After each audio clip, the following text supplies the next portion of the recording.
say in your mind, say to yourself,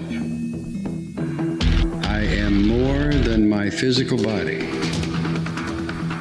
Because I am more than physical matter, I can perceive that which is greater than the physical world.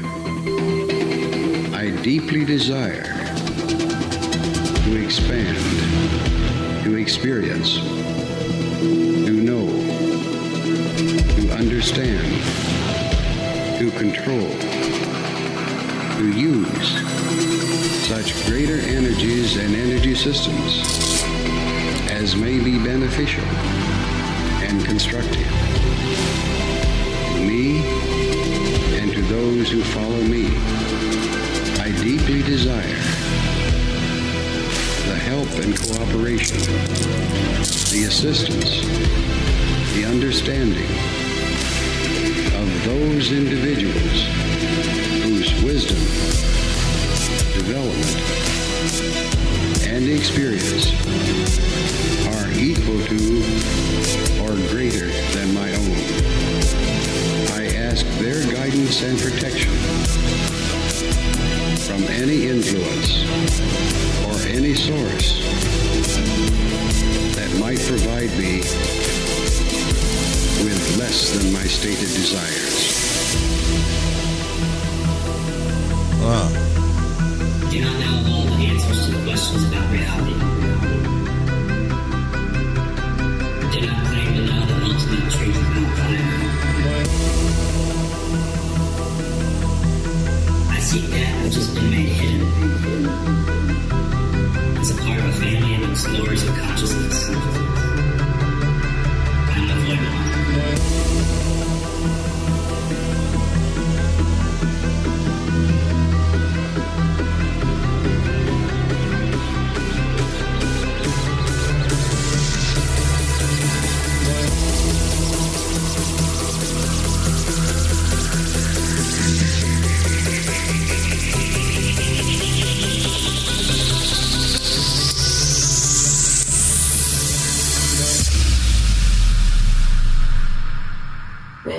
Welcome to Lighting the Void.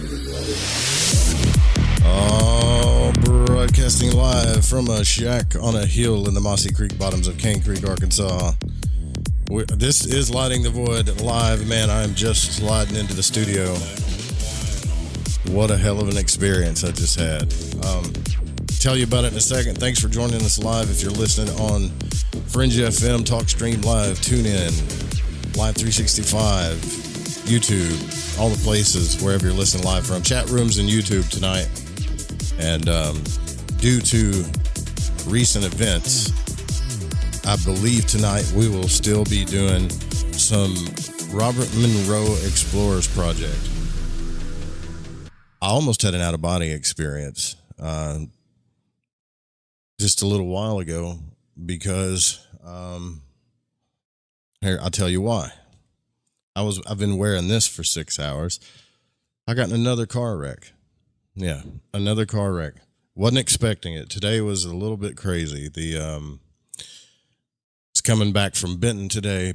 Went around a curve that I've driven 1,000 times, and the back end of the truck just decided this time.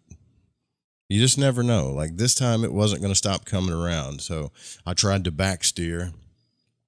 And as I was back steering to try to get back into the groove, a black truck started coming towards me. So I did what I could to dodge it, and I smashed into a culvert and bounced the truck like a ping pong ball over the top of the culvert a couple of times. I got knocked around a little bit.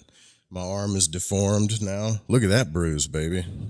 I got a fancy neck brace they made me wear and hauled me off in an ambulance. So I literally just got home a few minutes ago. I will say that in the moment of the wreck, like that was a surrendering moment, because I realized that at a certain point I had no more control. Like I had none. My arm is twice the size of what it usually is right now. But so the back of my head busted out the back glass. I busted the windshield. Something spider webbed the front of the truck windshield. The whole front right is caved in. And, you know what I'm grateful for though? Nobody got hurt. And being back in Arkansas, man, there were so many people that just like stopped from the old neighborhood. People I didn't know. They just all stopped. Do you need help? Do you need help? Can I help you? You know, I thought, okay, well, I get to be everybody's entertainment for the day, right? That's what you usually think, because everybody likes to just stare at chaos and carnage, right? But no, everybody stopped and was like, can I help you? And I was in shock, man, from being knocked around like a ping pong ball. I jumped out of the truck and hit the ground. I was seeing so many stars, like more stars. I didn't come out of body, but more stars than I've ever seen in my life. And, yeah, it was a crazy moment. So that's 2 wrecks I've been in the past 2 years. One wasn't my fault. This one I think was my fault. Dude, so many people. I cannot believe how many people stopped. And the lady that I almost hit, that I smashed into this culvert, the back end of the truck stood up. Like, that's how hard I hit the culvert, right? But there were so many people that stopped and wanted to help. And the lady that I almost hit grabbed me and pulled me around and put me in her truck and was like, do you have a phone? I was like, no, I need to call my dad. He's going to be pissed because I was driving his truck, you know. And I called Dad. I'm amazed at like how many people wanted to help. I'm not just talking about the EMTs or the fire department. They were great, but I'm talking about just people. And from my experience, like, and being and traveling around, I'm not trying to brag about Arkansas, like, who does that? But I'm literally bragging on my community right now. Like, dude, at least 20 people wanted to help. Insane amounts. And I was like, I think I'm okay. I think I can go home. And then I started walking, and then I fell again because I was dizzy from hitting my head on the windshield. And he was like, no, we got to take you to the ER. So they put that neck brace thing on me, put me in the back of the ambulance. So I've been there for hours, just laying there looking at lights, wondering, you know, if people come out of body during car wrecks, you know. Yeah, dude, people are considerate. There's lots of, I mean, there were people blocking traffic to try to help, man. You know,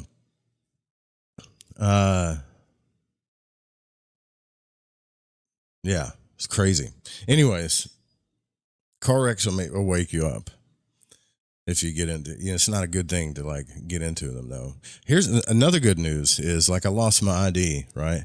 And I haven't seen my wallet in months. Thanks, Sacred Sequence Tarot. Thank you guys. I appreciate that. Thank you. Big shout out to Sacred Sequence Tarot too. The lady goes out and she goes, you know what? You're going to be stuck at the hospital for a while. So she gets my smokes, and in the carnage of the wreck, there's stuff scattered, just thrown about all inside the truck, right? My wallet just marvelously showed up. So she goes, I found this too. And my wallet that I lost months ago with all of my stuff she was just like, there it is. It was really crazy. It was crazy experience. And my cousin Jennifer, she's a big star too. She took care of everything. Me and Dad picked us up from the hospital, took us to Chick-fil-A afterwards. I got my cat scanned. They scanned my cat. They said there's no broken bones, no masses, no weird stuff, just lots of bumps, bruises, and knots. All right. So what are you taking from this experience? Far like synchronicities? Absolutely synchronicities, man. That's a whole other story. And those synchronicities are probably a little too personal for me and other people too. But yeah, man, big synchronicities. Yeah. Big synchronicities. So tonight I wanted to get back into this one of like what we did last night was awesome. I think it was one of the best, Explorer programs, whatever you want to call it. Like, it was really one of the best. I get a little skeptical when people channel stuff, right? When they like, he's starting already. When they channel things, I think you should be skeptical during those times. But last night, I felt like I was in church, like Sudi said. I felt like I was listening to Spirit talk, for sure. A very rare moment last night's show, I think. Especially towards the end of it. I probably need to take some of those clips out and put them up, you know. What's up, Ari the cat? Jess? Thanks, Jess. So that title was responsibility for the self, but it came down to like the laws of love and things like that when they were traveling out of body. So now I'm a bit more curious to hear some of these stories. And there's a creation story that I don't know if we've heard it yet, but it's called The Story of Creation. And I wanted to listen to it with you guys tonight and kind of pick it apart and see maybe if it's just as good as last night, you know. I actually planned on doing a different show tonight, but since I just got in, I think we'll just go through the Monroe tapes and stuff. Yeah. I was thinking about, though, while I was in the emergency room laying there looking at those, because they wheeled me back to one of those really big rooms, right? You know, they had me strapped down and they wheeled me back to one of those big rooms with the big lights. Probably some of you have been in that experience before. And it made me think how many people were right here that probably came out of their body or did and didn't know it, passed away and didn't know it, or came out of their body and was like watching the whole thing. Any kind of like experience like that, it makes you think about lots of things, man. So this one's called The Story of Creation. I think we should pick this one apart. We should come at all of this stuff with a bit of healthy skepticism. Mary wanted me to say too that some people are having problems donating. She just messaged me that on Facebook. If you guys, I'm trying to fix that, right? Like the way I have it set up is for like streamers, the people that stream, and I realize there's some problems there. But it's not, I guess, easy enough. But if there's any, you guys want to donate and you can't, just hit me up. I'll walk you through it. No problem. But I'm going to try to make everything easier for that. So the story of creation. Let's not take this story of creation as absolute fact, but let's be open to it. This person, I don't know their name yet. They went out of body. They've probably got to at least focus level 21, something like that. And they're channeling the original story of our creation or creation itself. Guess we're going to find out. Recordings taken from the research file of the Monroe Institute of Applied Sciences.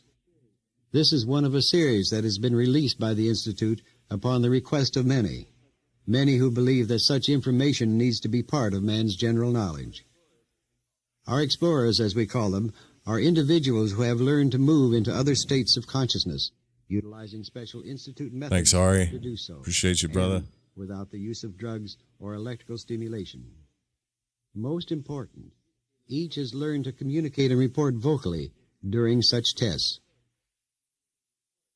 It is the recording of such communications along with that of the monitor that you will hear. The explorer is lying down in total darkness in an isolation booth, wearing audio headphones, and various electrodes are attached to the body to signal physiological states to the instruments in the control room.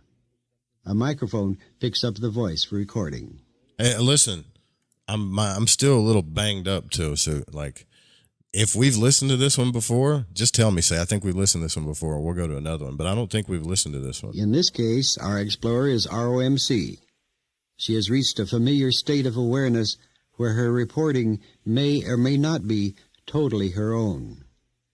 Here it is. The creation story. I think I heard a cat. In the beginning, the Creator created, and there was creation. And how did it all take place? In the beginning,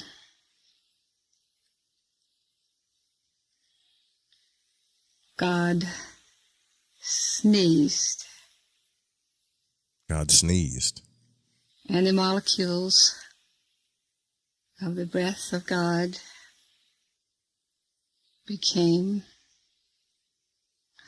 material universes.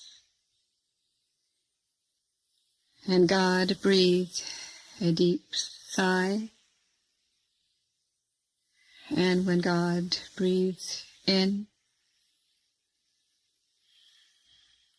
the material universes, the breath of God, the breath of the creation, dissolved back into its original source, the end. That's it. Is this a metaphor? This is the same lady that did last night's channeling too. Like, I'm not, you know. What does this mean? Makes sense so far. Okay. This means that there is the Creator, there is the created, there is the creation.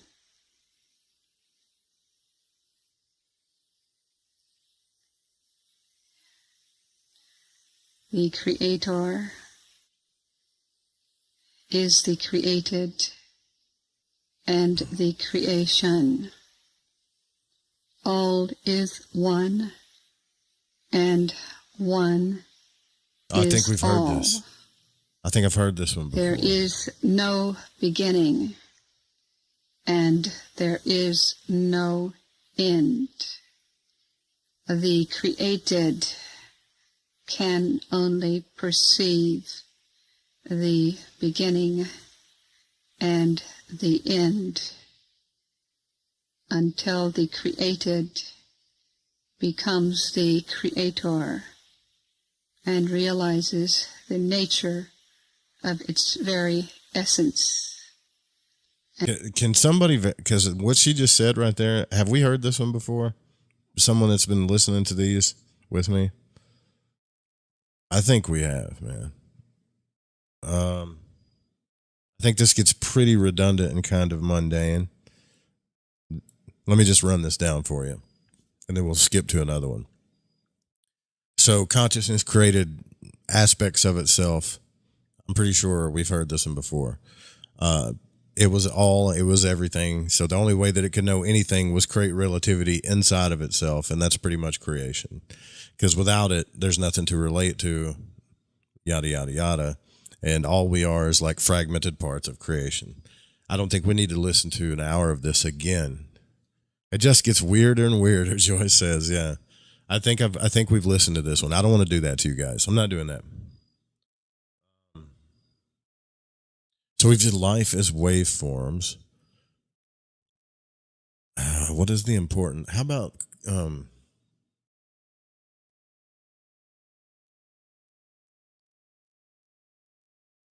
the origins of man? No, we did that one too. I know we did that one. Let's see. Yeah, we did that one. Very good. Back in the library. You feel comfortable? Oh, very. That's good. Here we go. Seeking personal guidance. I know we haven't done this one. Thanks, Jessica. Yeah, we've done that one. I thought so Hello. too. This is David Mulby. I work for the Monroe Institute as a trainer for Gateway Voyage and Guidelines programs. In Guidelines, we stress that the point of the program is not necessarily to become a channel, but to develop a better rapport with one's inner guidance, and that can take many forms. As part of the program, we sometimes bring in one of our experienced explorers to talk with the participants, and that can lead to some interesting and sometimes entertaining sessions. This quarter's Explorer excerpt is from one such session, which took place in October of 1986. Explorer ROMC, perhaps best noted for Explorer Tape number 17, the Patrick Rescue Mission, had contact with a number of non-physical friends. This session begins with a delightful entity known as Alfonso, whose last An entity named Alfonso. This has got to be interesting. incarnation was as a musician in the late 18th and early 19th centuries. Good evening, Mr. Monroe. Good evening, and how are you this evening? Well, I'm enjoying this session very much. Why is he Too bad talking we like do that? not have a piano for you. Well, I brought one along. And since this whole group is in such attunement, I thought that I would play my piano and they can come over on my side and listen. That's a good idea. I wish that you could arrange that temporarily, of course. Oh, of course, temporarily. We wouldn't want this whole bunch over here all at once. But This does Be a not. tour guide. This does not sound like a normal channeling or entity, does it? This so if is you've really weird. done a good job in your training, Mr. Monroe, they should be able to just step out of the body and listen to this music I'm going to play. I've been working on it. In fact, if they didn't come back, you'd have to return their money.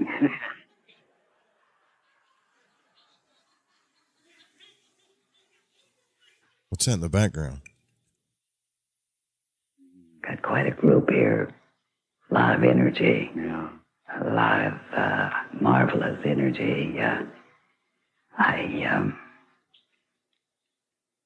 Now you really get it. I'm so. This is so trippy. You might as well just bring Donald Duck out and be like, "Good evening, Mr. Monroe," or I'm not saying this isn't a channel thing. Obviously, the way Robert Monroe's talking is that he knows this entity, whoever this is. He's talked to him before. From our side, we can see the colors involved in Oh, you can? the group. Of course, with every vibration, there is color and there is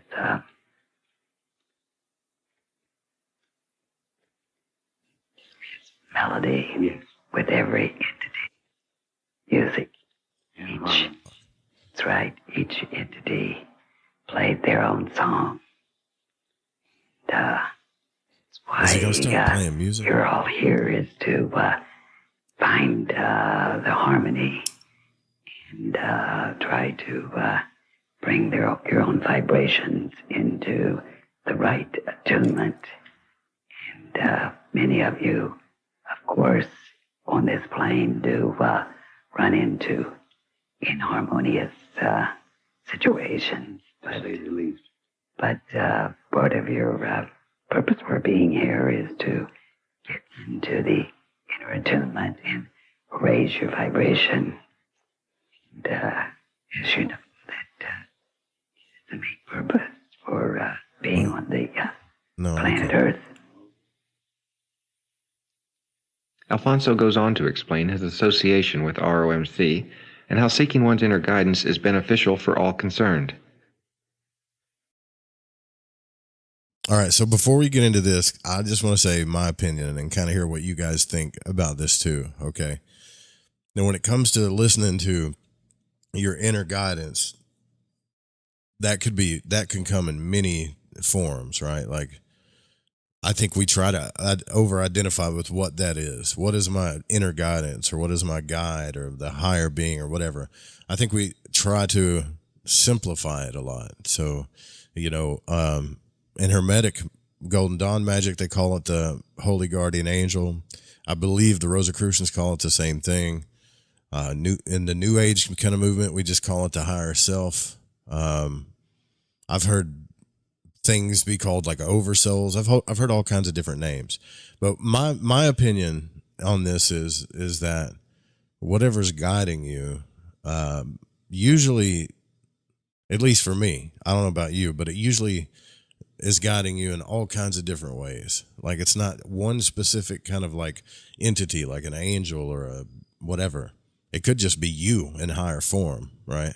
And it guides you through synchronicities, life experiences, your dreams, the unconscious, your out of body experiences, any void walking experiences that you've done, like out of body stuff or psychedelic experiences. And it comes in like many forms, I think. And you kind of know, because most people know when they're being guided, because they'll tell you when they tell you about their experience. Like, I had this experience the other day, and I believe it was a sign or something. To me, that's what your inner guide is. I don't know what this entity is going to say, but I think your inner guide comes in many forms. Just like when you do a tarot reading for yourself or others, but mainly for yourself.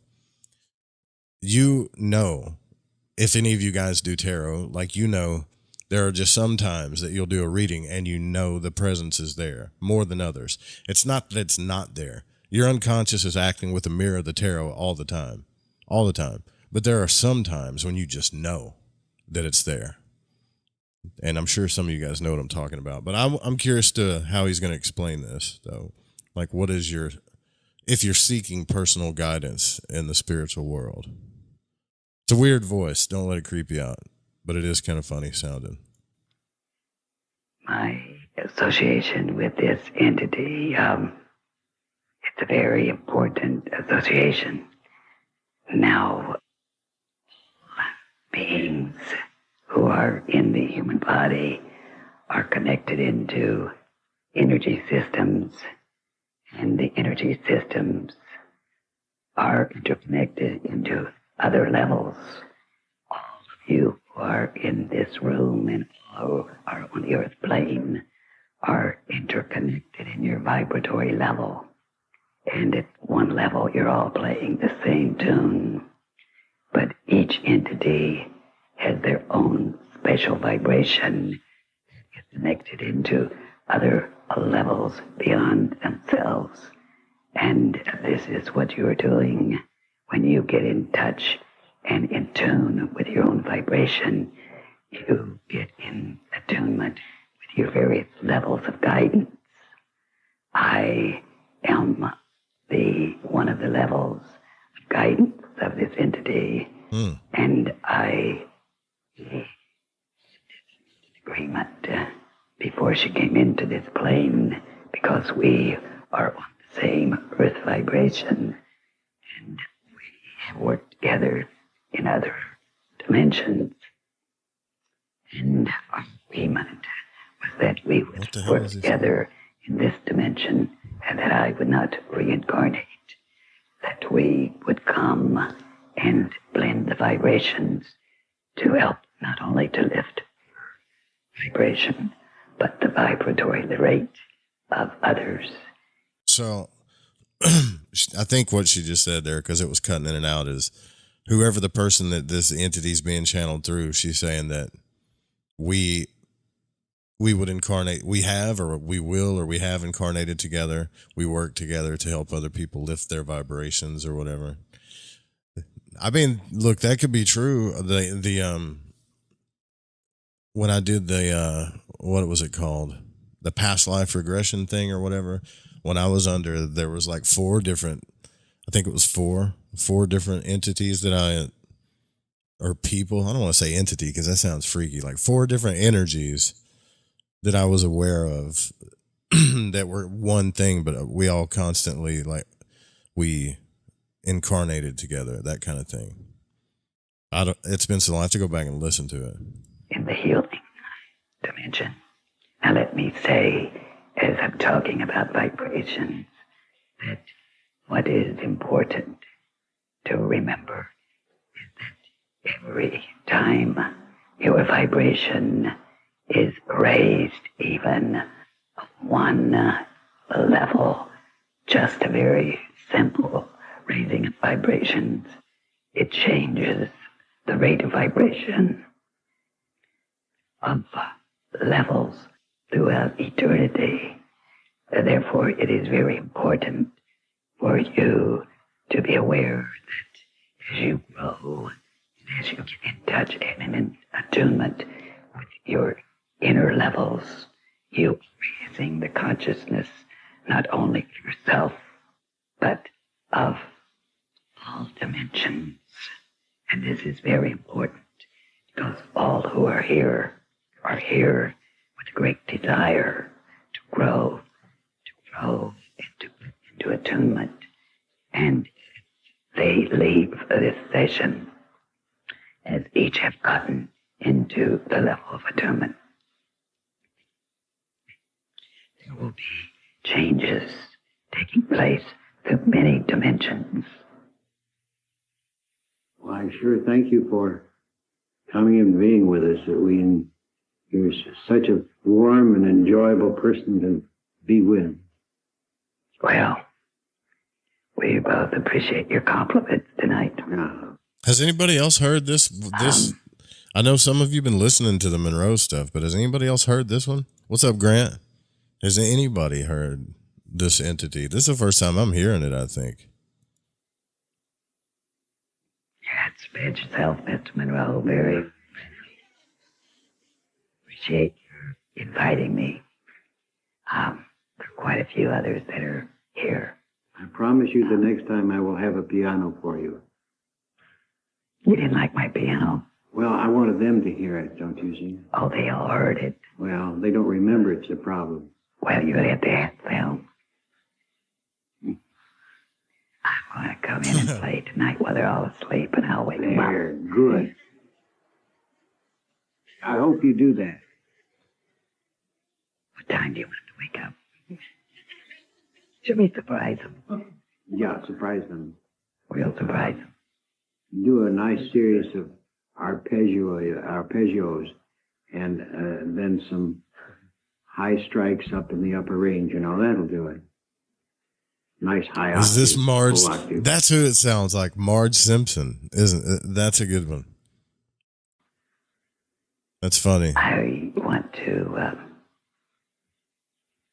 Trying to get the message say here, that the other guys, the other team, they're all here. Oh, they are? But we drew straws, and I happen to be the one to get to talk to you. Well, good. But that's because I have been in close contact with your friend that you call Muscle. Mm-hmm. You haven't told them why you call him Muscle. Wouldn't that, you know who else it sounds like? Do you guys ever, well, you have to be my age, I think, but did you ever see the movie with Warren Beatty and Dick Tracy? What was the name of the character that had no face? That Madonna was hiding behind the mask? That voice? I'm not kind of weirded. What if we all got into the spiritual realm, right? And like once we all passed away, we went to this place, and like that's what everybody sounded like. But Was this? he hasn't chosen to take an identity in this plane. He has? He's not. Oh, he has not. I know. Mm-hmm. And for a specific reason. And, you know why? The specific reason, do you remember? I do, yes. It locks him into this plane too much. That was what I remember him telling us. Just wanted to check and see how much you remembered. Two-Face. No. Tonight you got a little sleepy. I'm going to look it up now. Blake. Toes off the other end. That did happen, yes. I wanted them not to feel so bad if they couldn't sleep in the other.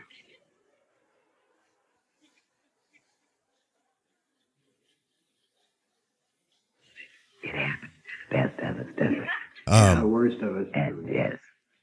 So the character in that Dick Tracy movie, my dad took me to see that in the theaters when I was a kid. So it's a pretty old movie, but it's Dick Tracy with Warren Beatty, right? The character was called the Blank. That's what this entity that's being channeled sounds like. Marge Simpson and the Blank. There's no better or worse. Or happens. Miley Cyrus. Come on now. But something's still happening, actually. A lot's happening when you're dozing off. Oh, yeah. Could even slip out of body. When you were trying to talk to him, he'd be off, dozing off. we'd bring him back, though, and They had pitchforks. got a little warm down there, didn't They did. it?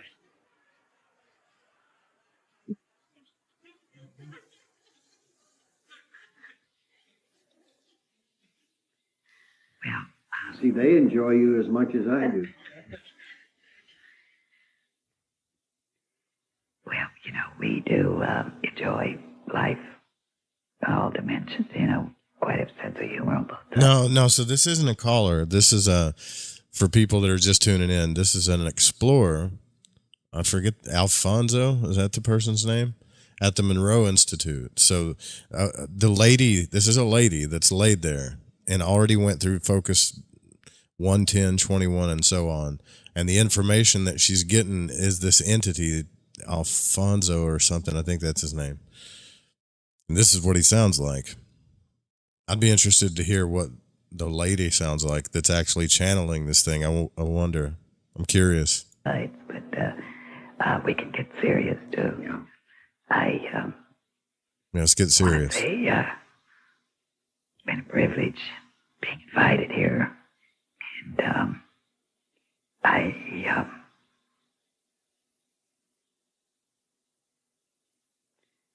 let's see, I think that someone is nudging me, All right. and I am going to slip out. All right. And when I say slip out, I want you to know that it's quite a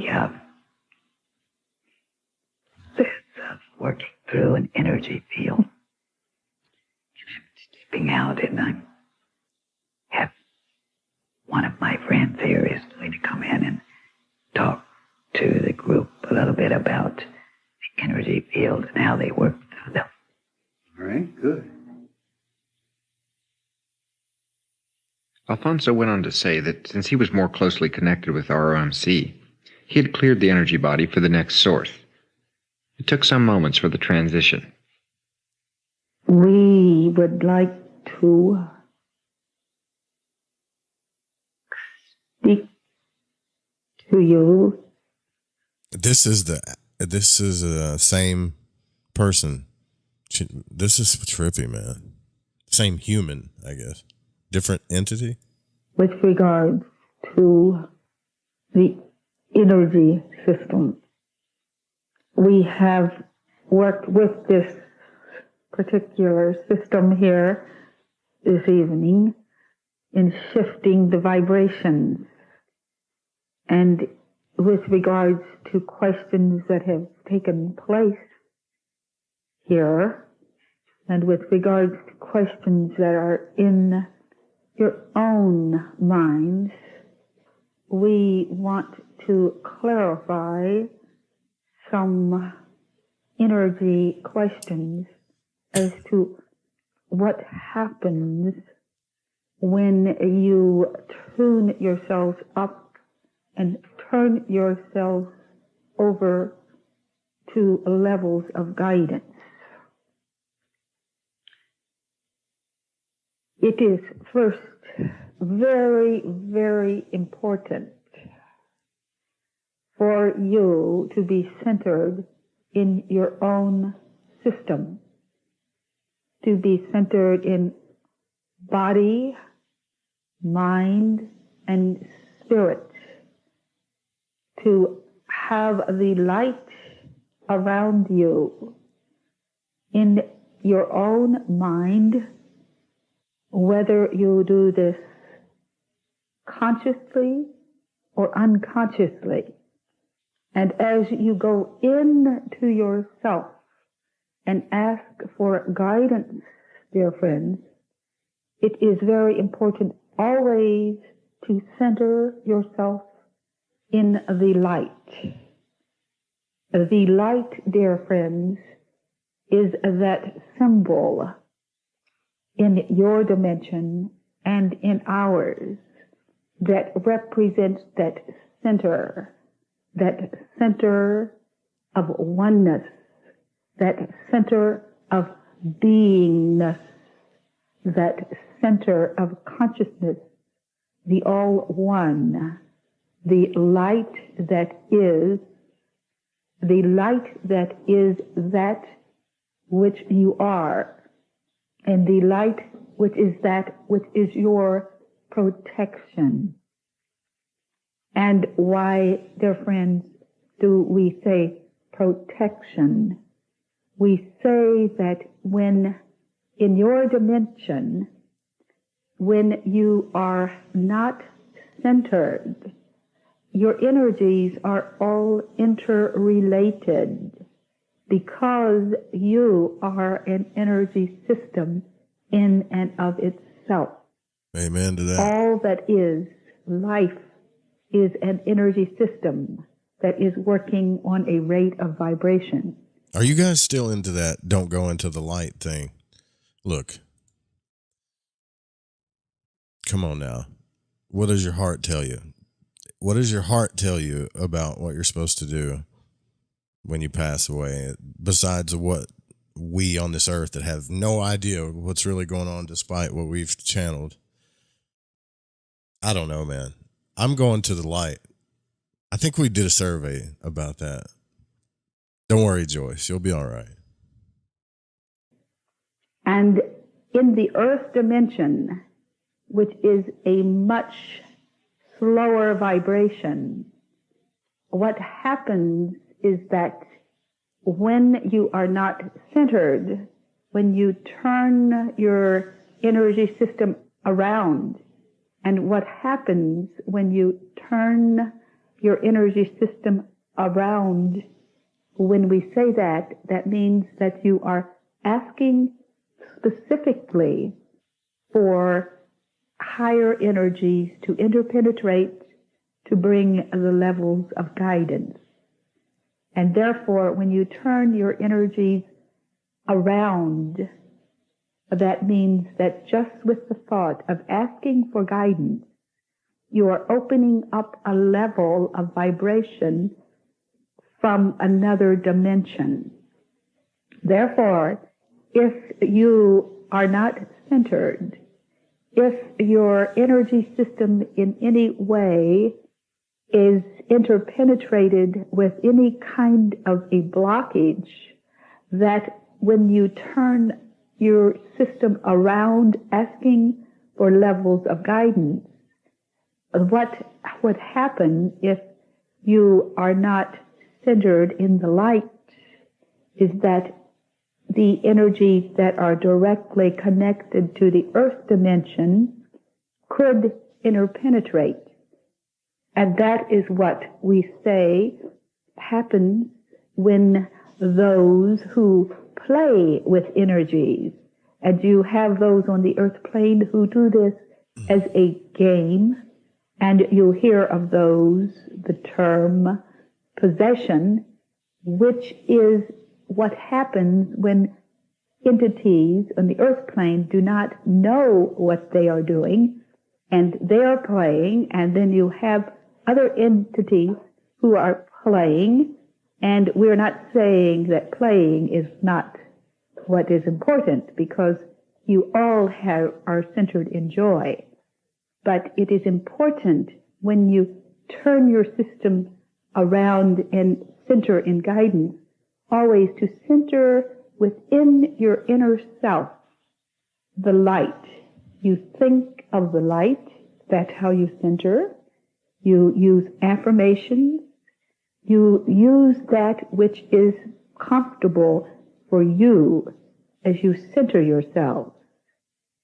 And what we say happens when entities do not know and understand the principles involved, when they open their systems, when they are playing with what you call the Ouija board or what other types of games.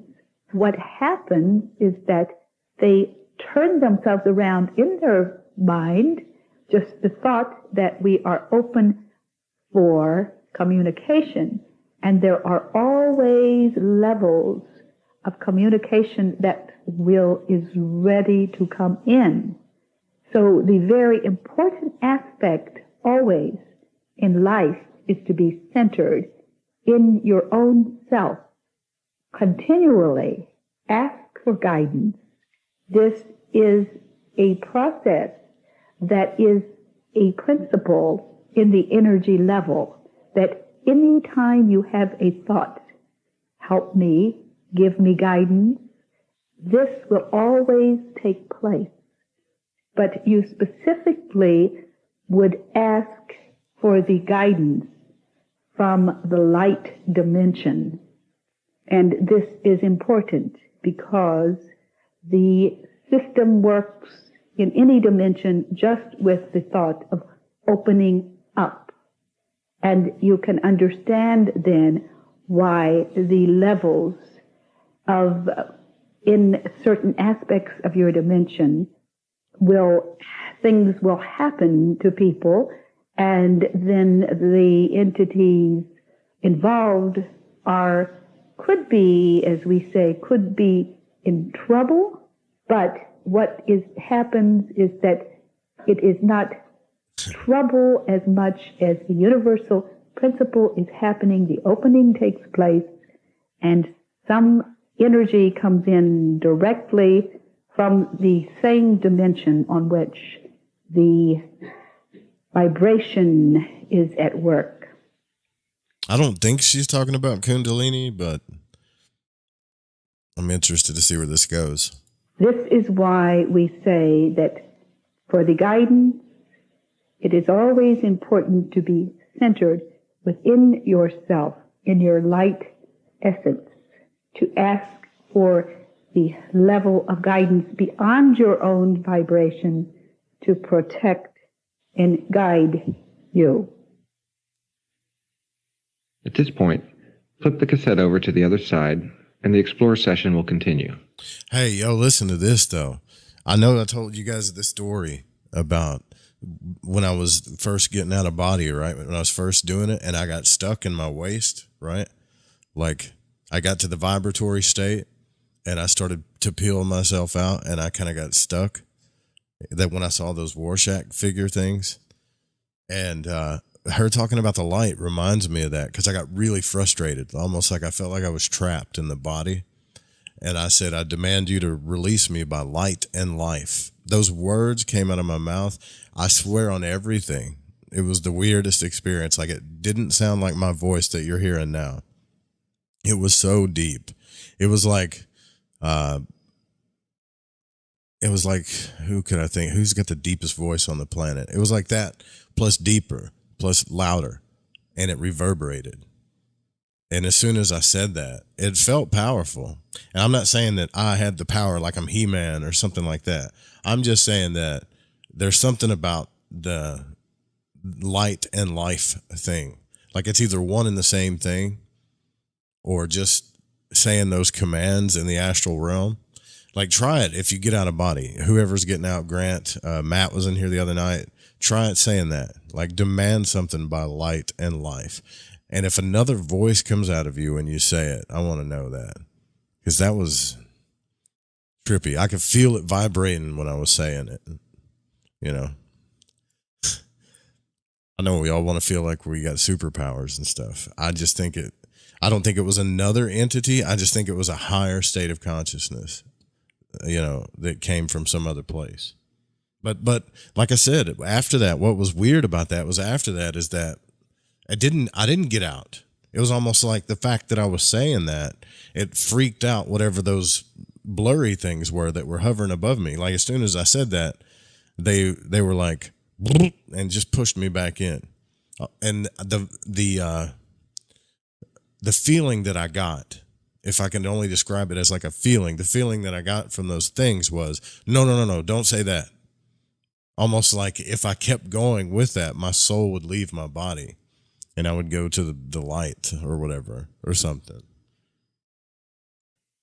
What happens? Yeah, it's kind of like Darth Vader. The energy system is turned around. We use this term because just the thought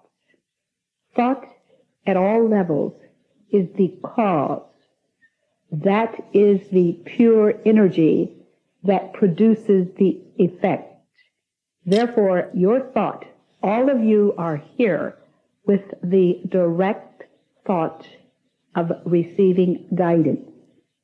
All of you have guidance because built in to the energy levels of all beings is a direct line of guidance from all dimensions.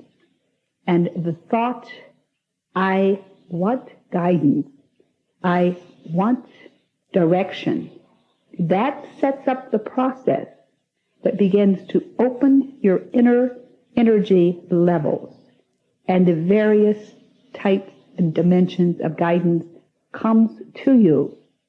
Now, there are many types of guidance and levels of direction as there are energy systems. And each of you are very unique in your vibratory level.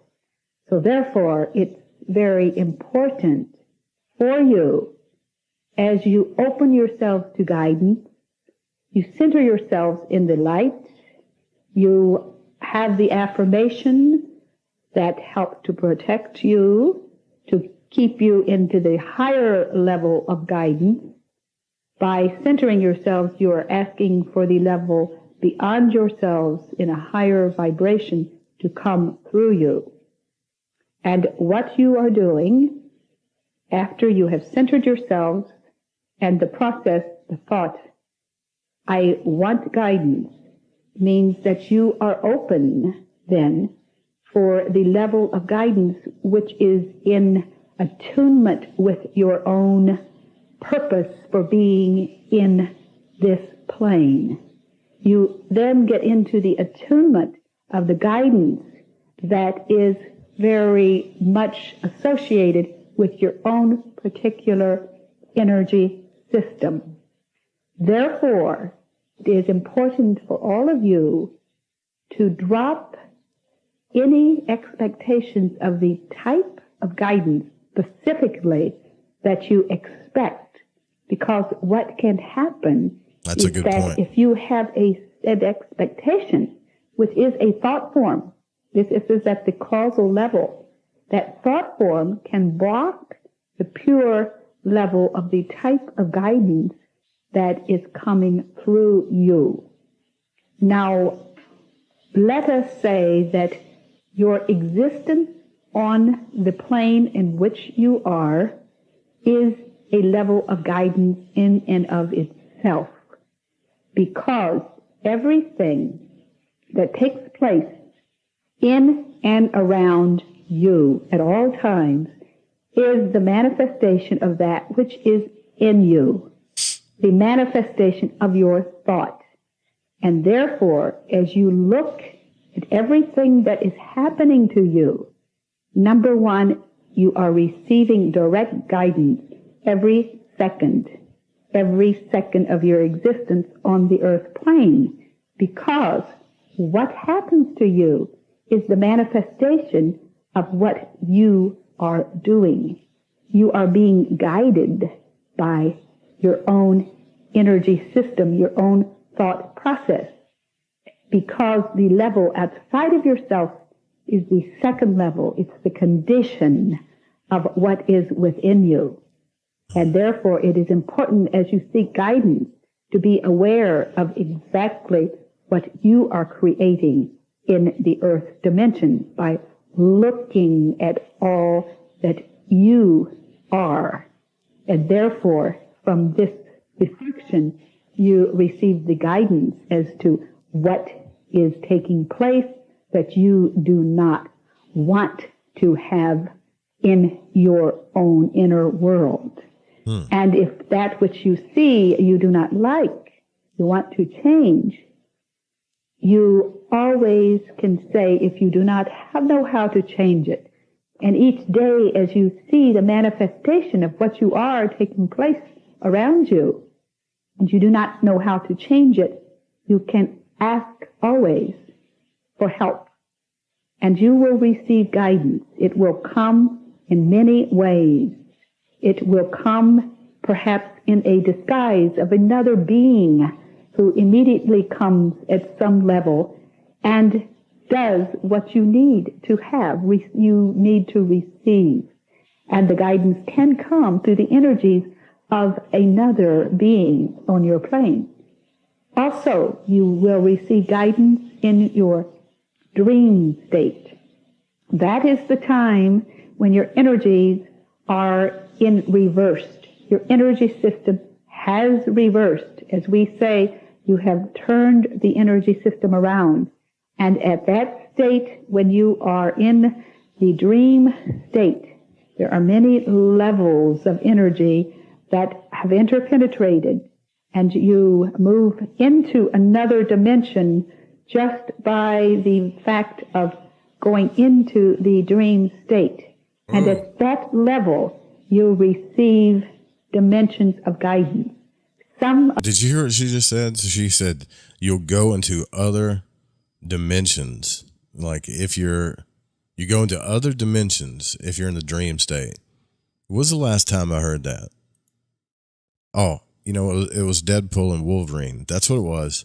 They said the same thing in there. Anytime that you dream, he was like, no, that was just a dream. Carl Jung kind of gets into this, but not so specific. But he was like, no, that was just a dream. He said, no, well, anytime you dream, you're in another universe. You just don't know it. Just a different set of like fractals, and I guess you could say a different set of formulas. It's like a randomizer. Kind of like the Hitchhiker's Guide from the Galaxy thing. Of you travel. Some of you immediately go into the dimensions beyond yourself, the vibratory rate, the level where you need to receive continual teachings that some have started before you came into this plane. And some of you will not go too far from the physical body, and then there are others that will come to you and work with you in the teachings and the help that you have asked for. That's so Now, cool. this is another stage of guidance.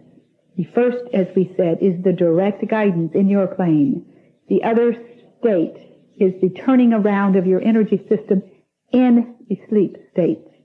And another level of guidance is that level which goes into many dimensions. It can go from many dimensions within your own system, where you are in touch with what you call your guides.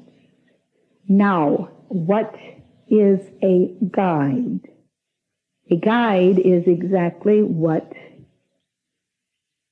the word means. Every entity that comes into the earth plane has a guiding force that is working with them. Every guiding force has a guiding force of a dimension beyond.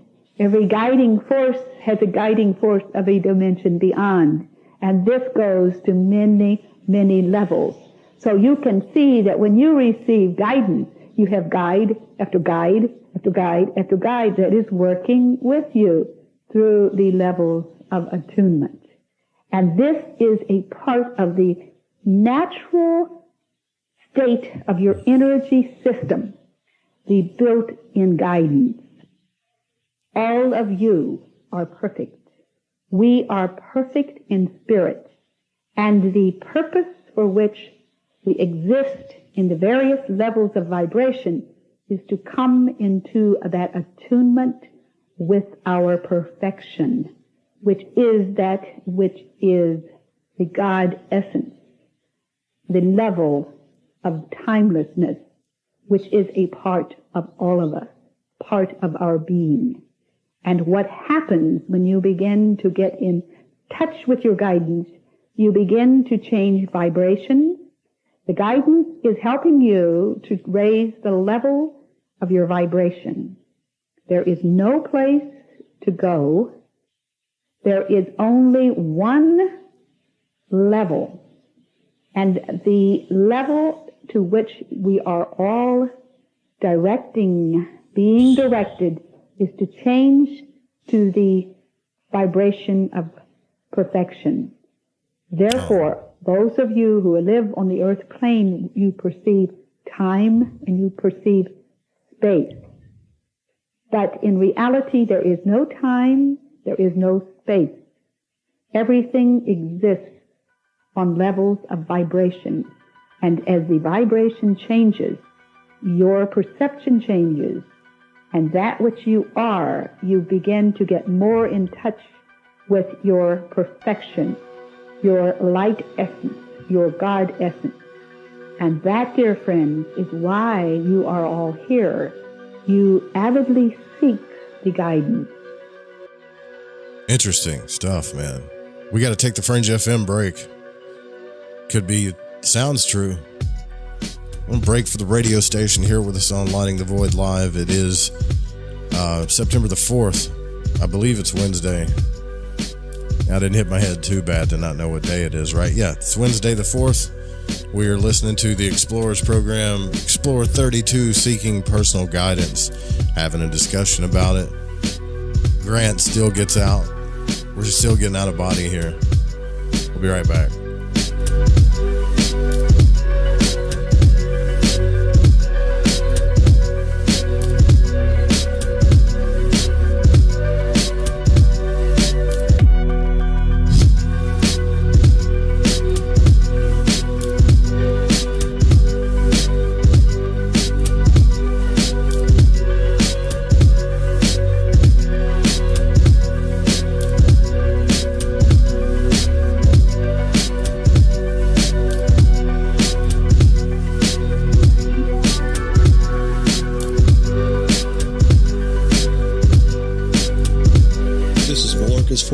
Fan of the Fringe FM, challenging everyone to open their mind's eye.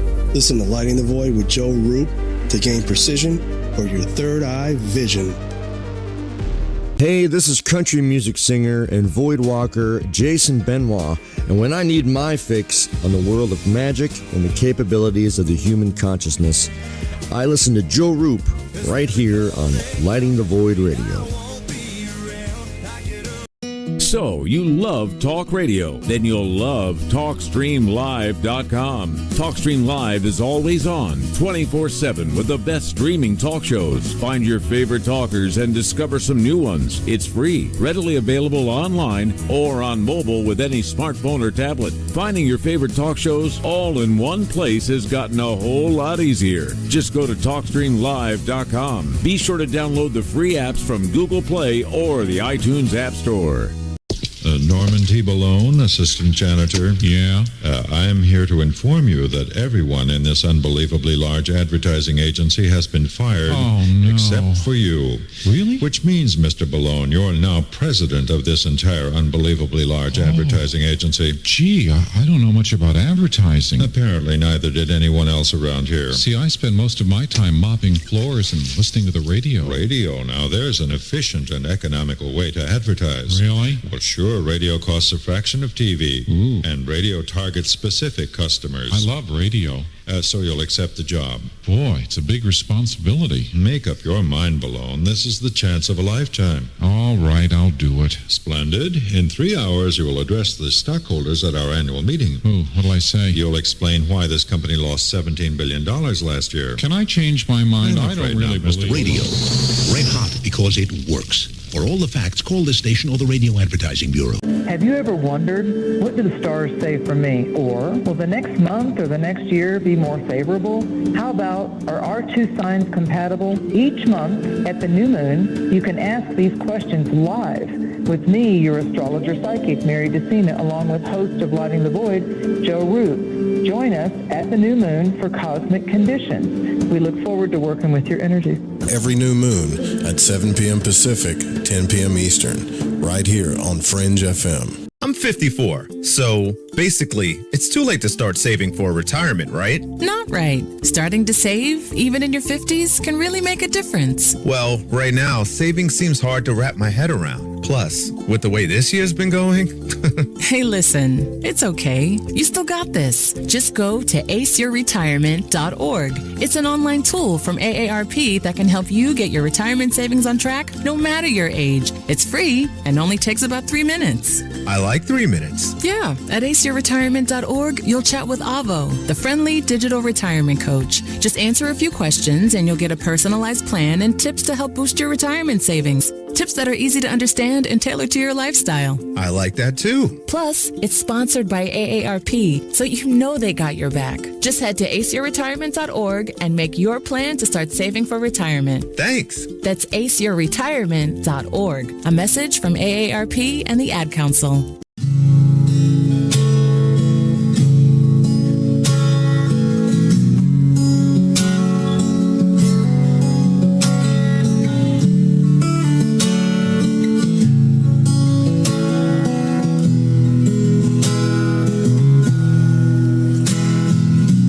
Stickers are a fun side hustle with low-cost investment that has built-in advertising to attract local customers in parking lots, rallies, gatherings, conventions, venues, and more. You could potentially sell these bumper stickers on consignment to local businesses, tattoo parlors, head shops, or any other independently owned store that might gear toward the fringe. Bumper stickers are great gift-giving ideas for friends and family. Also, a way to wake up your fellow travelers on the path without having to waste energy in tiresome debates. No car? No problem. Bumper stickers will stick to just about anything with a semi-smooth surface. Go to www.justbsme.com and get your bumper stickers today.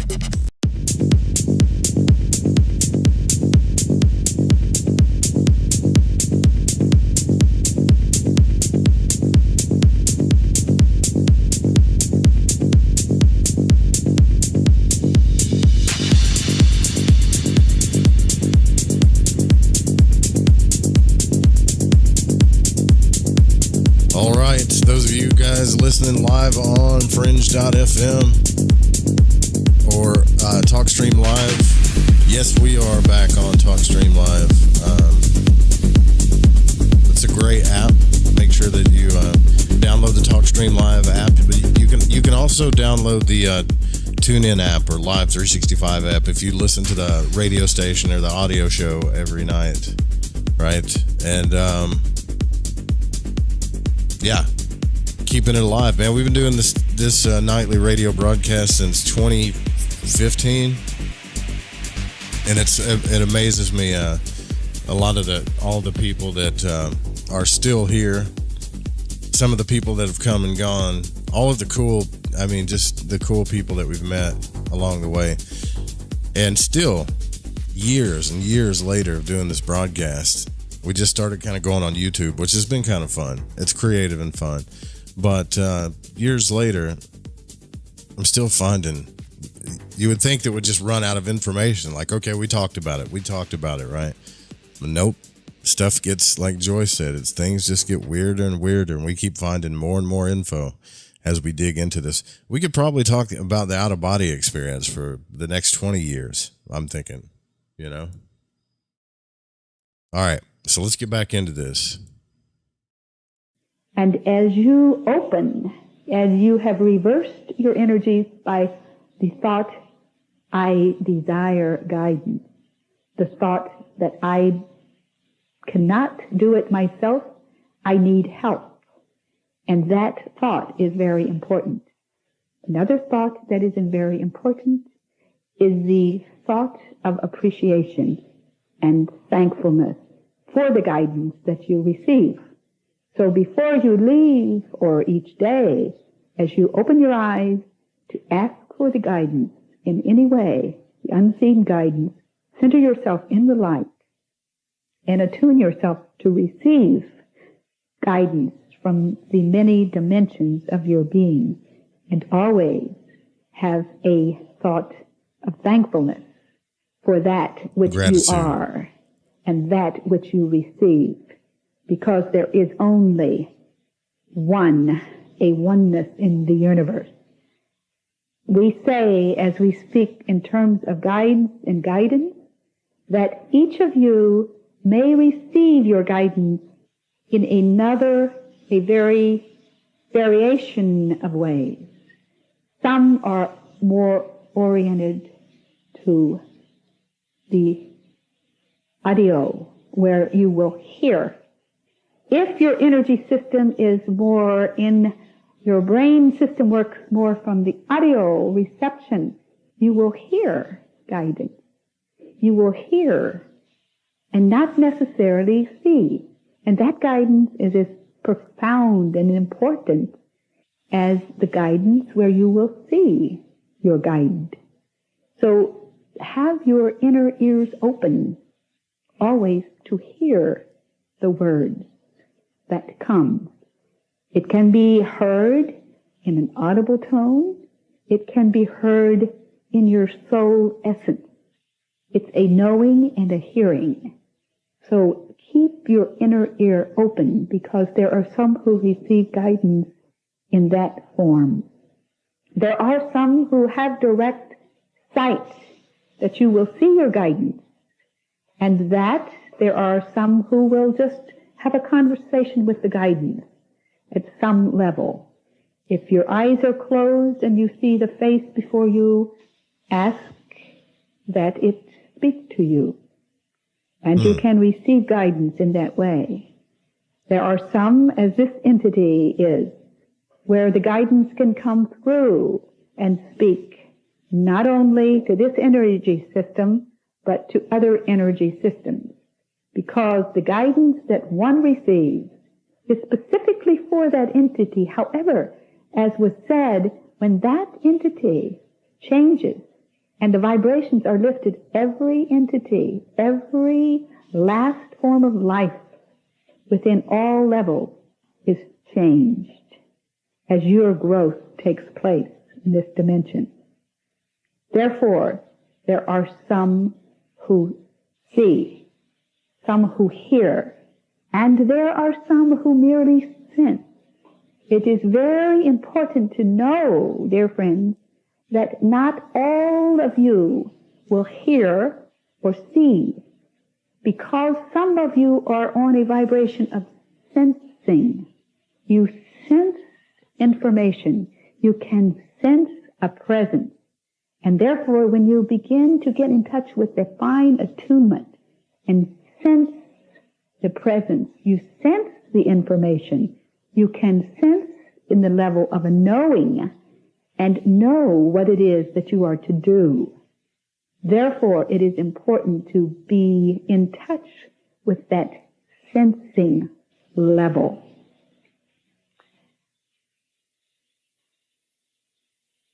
What we are saying is that... What do you think, before, just out of curiosity, what do you think she means by that? By sensing it? Do you think she means the intuition, or do you think she's talking about something else? I think she's talking about the intuition, but most of the time, from my experience, when something's guiding you, it's not always just a synchronicity, but it's strong enough in your intuition to know. It's almost like what they say about gnosis, right? You just know. You know you're being guided. So that's one thing to think about, right? Is she talking about your intuition? And two is like, what are some forms that you have been guided in your life by spirit that may or may not been normal? Like, I know dreams are a part of guidance. I know divination's a part of guidance and synchronicity. But think about other things that happen in your life that may not seem guidance, but it may not seem as it's guidance or spirit guiding you, but later on in your life, you realized, oh shit, that was, something guiding me. I can think of a few. And then once this ends, we could talk about that for sure. As you are open for guidance, knowing, and you reverse your energy systems as you have already done in asking for guidance, you must be open to allow the flow to take place, because you are saying that you do not know exactly how you will receive help. You are asking for guidance because you are asking for a higher level of energy to work through you. And this is important, that as you do so, you must be willing to allow the universal energies that are beyond your own system to work into your levels to transform. And that is what is called following the flow of your own energy. We feel and sense and know that the energies within this group are very elevated. There are vibrations that have been lifted into many levels, and there are many dimensions beyond the knowing that are changing within this group. There is much that is happening, and if you do not feel that anything is happening, release that thought. Those who have any sense of doubt, a drop of doubt is a thought. Look at that. It is a cause that can block. Therefore, just... Hold on. I just want to say something about that too real quick. If she's right about that, right? Say, you know how things happen for us when we get in like flow states, right? We get in super flow states. So if things happen for us and she said if we have a drop of doubt, you could lose that. Think about if you get into those states too, where it's not only doubt, you start questioning everything or comparing yourself to other people or like comparing yourself or wondering what everybody thinks. So you'll get in a flow state, and then as soon as you start peaking, you find a little happiness, or you're centered, or you're doing your thing, and you're being guided. The second you have a drop of doubt, that little drop of that seed, and Dion Fortune talks about this in Psychic Self-Defense too, that seed of doubt starts to grow. It's not only, well, is that right? Or what do other people think? Or what does my dad think? Or what does my partner think? Or what is, maybe I'm not good enough. Maybe I'm not right. Maybe this is false. And then bam, you were just in a flow state, and one little seed, I think, what's his name talks about this too. One little stupid seed of doubt knocks you right out of it. Right. I think those seeds of doubt are there to test you. I think they're natural things, not like enemies. They're just natural things to see if you're, going to do your thing. Know that by the thought, I want guidance, there is guidance that is taking place. Exactly. What's up, Ava? Jay? Like when Peter fell into the ocean. Exactly. That story of there's this Christ or Christ consciousness that knows it can had no doubt that it could walk on water in that story. Peter gets into the ocean. He sees someone else can do it, but he still has the doubt, right? So he starts walking on water for a little bit, and the second he had any doubt about it, it all fell apart. Everything fell apart for him, and he starts sinking. I do that. We do that stuff daily, though. It's human nature. But it would be cool if we could just totally zone it all out and have just like gnosis all the time, 100%. At a level, and you might not always know the effect of the guidance, but it is taking place. Ask, and you shall receive. That is a phrase that has been in the earth dimension for a long time, and it is a universal principle that when you ask, you will always receive the guidance that you have asked for. What we say is you should not decide exactly what type of guidance, what you will receive, because when you are asking, you're asking for the dimensions beyond the guidance and the guidance and the guidance that does know more than you consciously know. However, we say at a subconscious level, you know all. Therefore, turn it over to the higher guidance and release doubt. Release that which would hold you back, expectations, and be open to receive. We shall step aside. But we say, dear friends, that it is a privilege that you have invited us. I speak in terms of us because we work in groups. You have more than one guide.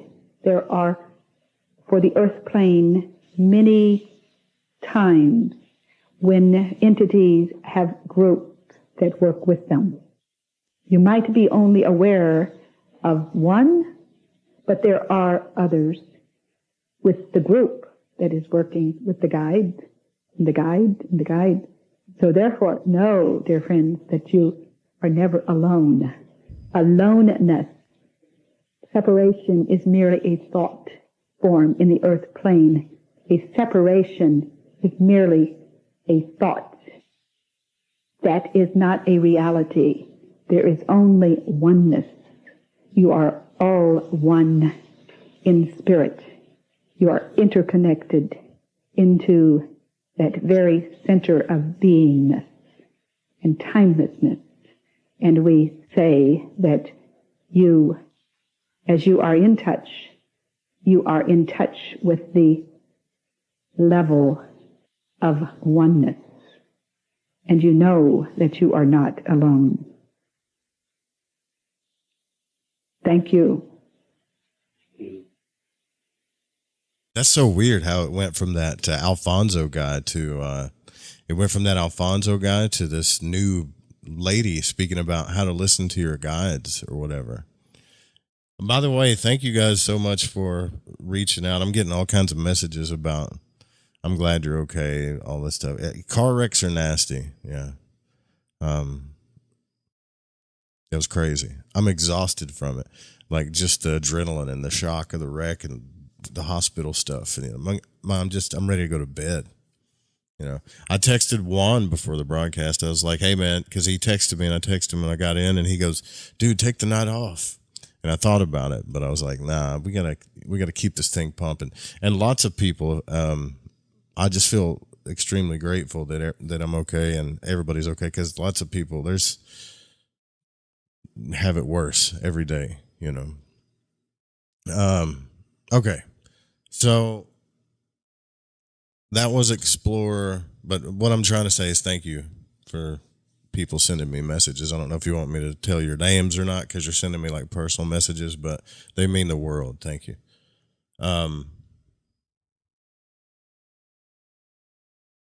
So if you don't, here's what I would say, and you can take it or leave it, right? So if you don't feel like you're being guided, or you feel alone, or you feel like you're in the void, like all by yourself, and you don't really have a belief, you don't really have a belief system, a belief set, and I think that's not a bad thing. To always question your beliefs is a good thing. To always, question everything. It's great. There's nothing wrong with it. But if you start, and I swear this works. It did for me. So like the deepest thing. There was a point when I was going through my spiritual path, I guess you could say, ceremonially, when I felt so alone and isolated and so indifferent and so like resentful. It was a lot of negative feelings and a lot of in the void type Twilight Zone feelings. And those come back around sometimes. But this one was bad. I got super emotional and I walked outside and I kind of looked up at the stars at night and I said this. I said, look, I don't know the truth. Obviously, there's a mystery here. I don't know what you are, who you are, if you're God, source, or if even you exist at all, or I could be talking to myself. But I was in such a moment of like loneliness. It was such a vulnerable feeling, right? I said, if you're there, show me. And if you just show me, I mean, I don't care what your name is. Just show me you're there. Because this, whatever this is that I'm experiencing is not cool. Like this is not cool, right? It did feel desperate, but it's not about desperation. It's more about being super honest with yourself about how vulnerable you really are in this void, so to speak, right?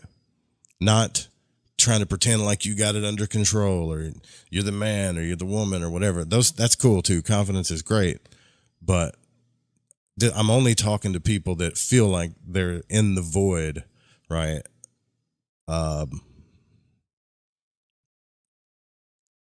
You know exactly what I'm talking about.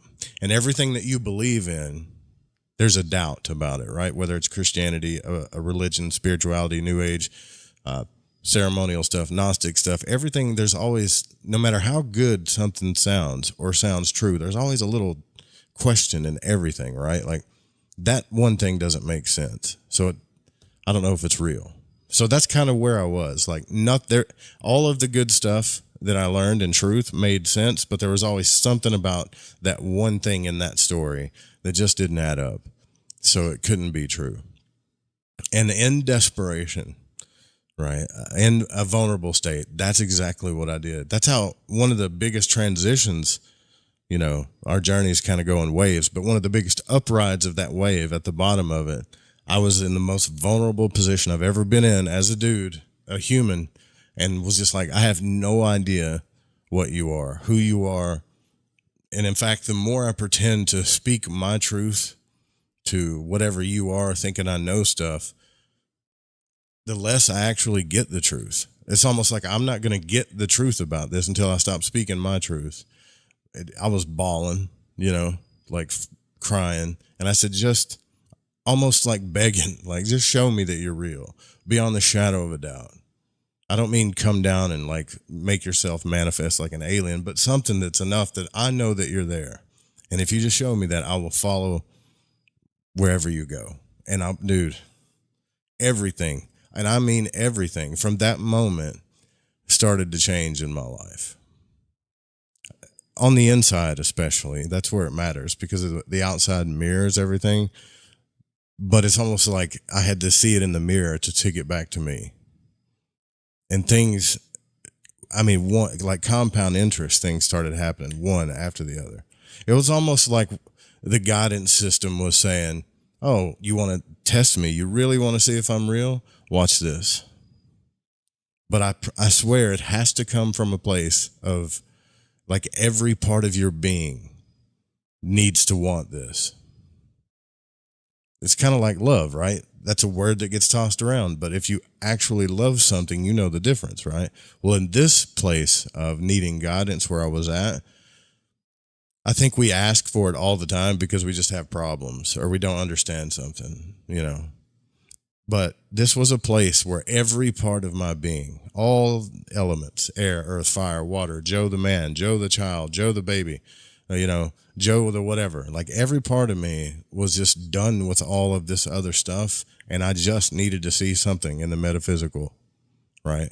No matter how many books I'm reading, formulas I'm trying to figure out, you know, courses, whatever I'm taking, I needed something to show me. I was doing a ceremonial magic at the time. I was doing the OBE stuff. But I really meant like, show me on the earth, you know, show me in my life. I love all this other stuff, but show me how this works as it comes down into the world. And I can give you an example. I just started doing what my heart wanted to do, like was this show and talking to people. And there were so many, it was like something turned a switch on. I can't explain it. Something turned a switch on, and everything that I needed to go on this journey, like to do this radio show, just happened. And it came through people randomly, all of them, blessed, amazing people just started supporting what we were doing, going on journeys with me, talking to me, traveling with me, like all of the equipment we needed, we got. And that was just the start of it. I'd not left Arkansas. I've been in this place my entire life, right? Like my entire existence. The next thing I know, I'm traveling around. I'm going back and like every day something happened. I wish I would have wrote it all down because it sounds mundane, but so, and even then, after all of that happened, after the light came into the void, I still, to this day, can't define it. I can't call it God, Jesus, angels, source, the archetypes, Gnostic oversouls. Like, I don't know what the name of it is. I just know that if you're genuinely needing guidance in your heart, it will be there for you. Genuinely, right?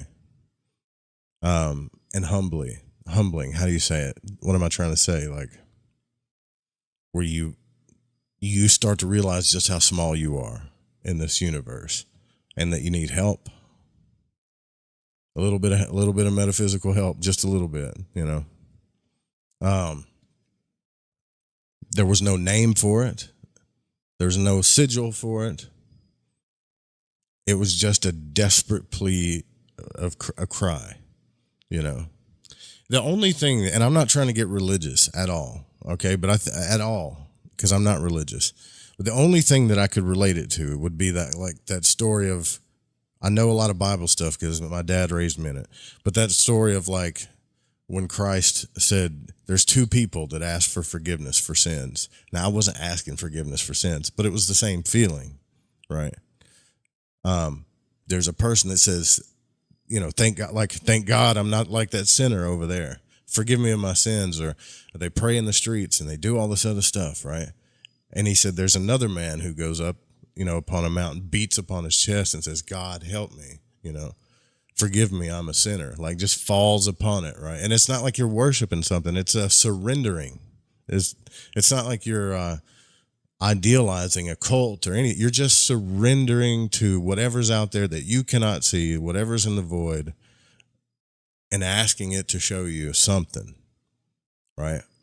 Now, if you do it half-heartedly, I think you'll get a half-hearted result. But if you actually do reach that place of just,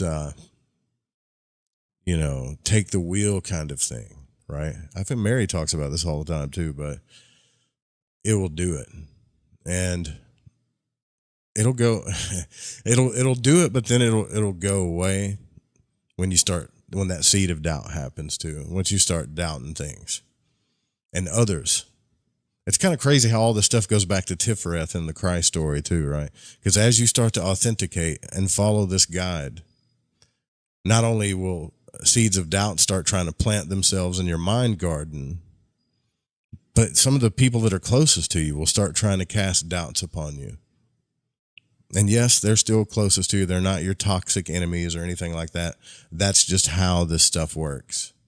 So once your light like shines in this earth and the astral, and you start moving towards your highest vibration and you feel it, there is a natural resistance that comes in. And it's been called all kinds of different things in different stories. I grew up Christian. It was called Satan, or the adversary, the thing that tests you, you know, and it will do it from like everybody. You sure you want to do that? Or what are you talking about? Or, you know, trying to undermine you, downpin you, knock you down a peg or two, those kind of things, trying to lower your vibration. And the worst thing that we can do, in my opinion, is say, well, that person's this way and that person's that way and this person's negative, and I'm just going to isolate myself even more, right? And follow my heart. Keep following your light. But you have to see it for what it is. If you're vibrating somewhere right here and someone else is consciously vibrating somewhere else, you two are the same. You're still the same being. You're not better than them in any kind of way. You're just at a different state of being or vibrating, right? So they're testing you because the unknown, you have to look at it with sympathy. It's just the unknown. The unknown scares everybody. When you start vibrating or following your spirit and things start happening for you, other spirits or other people that didn't do what you did, and they will. This is just a matter of time. There's no getting around it. It's going to scare them in their unconscious. And if they can plant seeds of doubt in you, and it's not them, I'm telling you, it's some kind of weird adversary thing that works through people, and bring that vibration back to where they are, they feel safer. That's how it works, because people want to feel safe when they're in the unknown. But I don't believe that's true strength, trying to command and conquer and control everything, or, you know, constant putting yourself above others. I don't think that's strength at all. I think strength comes from a balanced place of action and surrender. Have the wisdom enough to know when to act, when to actually do things on the earth world, but also the wisdom and the strength and the courage enough to surrender to the truth of everything on every level, mentally, emotionally, you know, spiritually, or fiery, or physically, surrendering to all of it. Think about that. Like, the ego is the adversary, and it works through everybody, and it just wants to control everything, and it wants to make everything safe and cozy and be scared and small and minimal. The ego doesn't actually enlarge you. It keeps you small. It keeps you smaller is what it does. But once you really surrender, One day I'll have to do a show. I think we should do a show with that, or I'll actually make a video about the cube. But there's a wonderful article that Liam Thomas Christopher wrote, and I think it's Forbidden Realms on Medium, where he talks about the cube of space. The Sefer Yetzirah has the book about it, but I'm going to go off on an ADD tangent here, but that cube kind of answers everything. You know, the Sefer Yetzirah, the cube of space. You got the north, south, east, west. You got forwards, backwards, left, right, up, down. We got time to talk about it, I guess, but it's just like being centered. You don't even have to move. You just have to surrender. And then once it shows you something, move towards it. That's it. So I'm notorious. I don't know about you, but I'm definitely notorious for when I don't know what to do, or when I get desperate or scared or whatever, something's out of my control, I just start moving towards it and trying to fix everything and control stuff. And it makes the vibration kind of get lower and lower. Like there's certain things that I should be surrendering to and letting go that I don't, you know. But just like meditation, when we just observe, it's the same thing. If you get into that void and you, in the most vulnerable way, ask for help, once it shows you or guides you, start moving towards it. That as fast as you'll know it too, and just start moving towards it and keep moving towards it, because it's about to take you somewhere. Until then, we're always like in the cube of space. So the cube, if you think about, you're in the cube, right? You guys have seen this in the book of the Sefer Yetzirah book. It shows the cube. You got north, south, east, west. You got forwards, backwards, and then there's the little line in the middle, and that's the secret. So you got heaven above, hell below, masculine to the right, feminine to the left. You got the future in the front, the past in the back. All of the power is right there in the middle of that cube. All of the love is right there in the center of that cube. There's, just like in love, you have to act and surrender at the same time, or it don't work.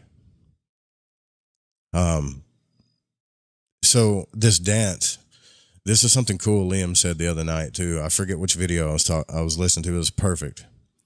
The whole idea of the masculine and feminine thing is actually a secret to realizing that you, the bridegroom, is you and spirit. It's not just man and woman. Man and woman is a microcosmic kind of example of divinity. But the Shekinah, the feminine in that equation, is spirit. And the physical man or individual micro prosopos self is you. When they come together, that's the bridegroom. Your true partner is your guide, is that other higher you. And you will feel this thing through other people and stuff, but that's the marriage. So the whole kind of sex magic thing and stuff, that's cool. That's like a microcosm tantra, thing that people really got into, that they missed the bigger picture. That's a ceremonial physical example of the macrocosmic physical you and spiritual, right? When you bring those together. So, in my opinion, just only in my opinion, take it or leave it, but try it. If you're in the void and like nothing's working, or you feel that way, you think nothing's working, you just feel that way, actually, like nothing's working, or it seems like everything's falling apart. You don't know what to believe. You don't know where to go. You don't know what to do. If you just think about that cube for a second, you're either acting too much or trying to control everything in the mind too much. You're definitely not in the center of it. You got to surrender to it. And so what will happen is, especially elementally, we'll get so out of balance in one element or one place in that cube that we lose ourselves, and then we have to come back and surrender. And surrendering is one of the most powerful things you can do, like true surrender, And I know some people are going to think I'm saying like surrender to God, and it kind of is, but it's more like surrendering to the truth of the metaphysical that you don't know now, and you may not ever know in this physical lifetime, and you have to be okay with it. You just want its help. That's it. I don't even know what to call that. You know, like that could just be like a midlife crisis, right? You don't really need, lusting for result is an example of manifestation or in the physical world, when you really want a physical result and you want it so bad that you can't think about nothing else and it never manifests. Why? Because if you were in your center, you knew, like if you were in the center of that cube, you would know that you don't even have to do all that. Like, this is so trippy, all this stuff, man. Some of it seems so obvious, but it's crazy, like how obvious and simple, like spirituality is, love is, growth, even the metaphysical, even the mysteries, how simple all this stuff is, but how we can just lose our way all over the place, right? And then you have to come back to it all the time. Think about, dudes, just think about how much we doom scroll. It's way bad now. Back in the day, people used to watch a TV show and sit and stare at the ceiling and think about stuff until they'd go crazy. Nowadays, you talk about planting seeds of doubt. You know, not too long ago, like 50, 60 years ago, you'd have to ride your bike, drive the car, listen to the radio, maybe pick up the phone. There wasn't this overstimulation of everything. And the people that were planting seeds of doubt in your mind were probably your neighbors, your close relatives, and that adversary or people that you run into in your community or the television or the radio. And that adversary would come through everything. But it seemed like a lot. But now, holy shit, man. I got these two screens. I don't have a phone, but I used to. A phone, that screen, and every day it's just popping stuff at me. Just putting seeds of stuff in my mind and my unconscious. And even if I look at it for a second and scroll away, right, and I look at it and that's boring, whatever. Those things go in the unconscious too. The unconscious takes in everything, right? Everything. So nowadays it's even harder in a lot of ways to surrender and get rid of the adversary and all of those seeds of doubt and stuff. So this is why I think the OBE experience is just as important as meditation. It's just as important as anybody's spiritual work, because I don't think anybody's going to pop out of body. And the people that have, I don't know where that guy was, but I'd like to talk to him, Matt, that was in the chat the other day. The people that have popped out of body, right, on a constant basis, understand the center of that cube, that balance, that subtle state that you have to kind of work your way towards so you can get there. And I think that subtle state, even in that place, has teaching us something. I have this weird feeling.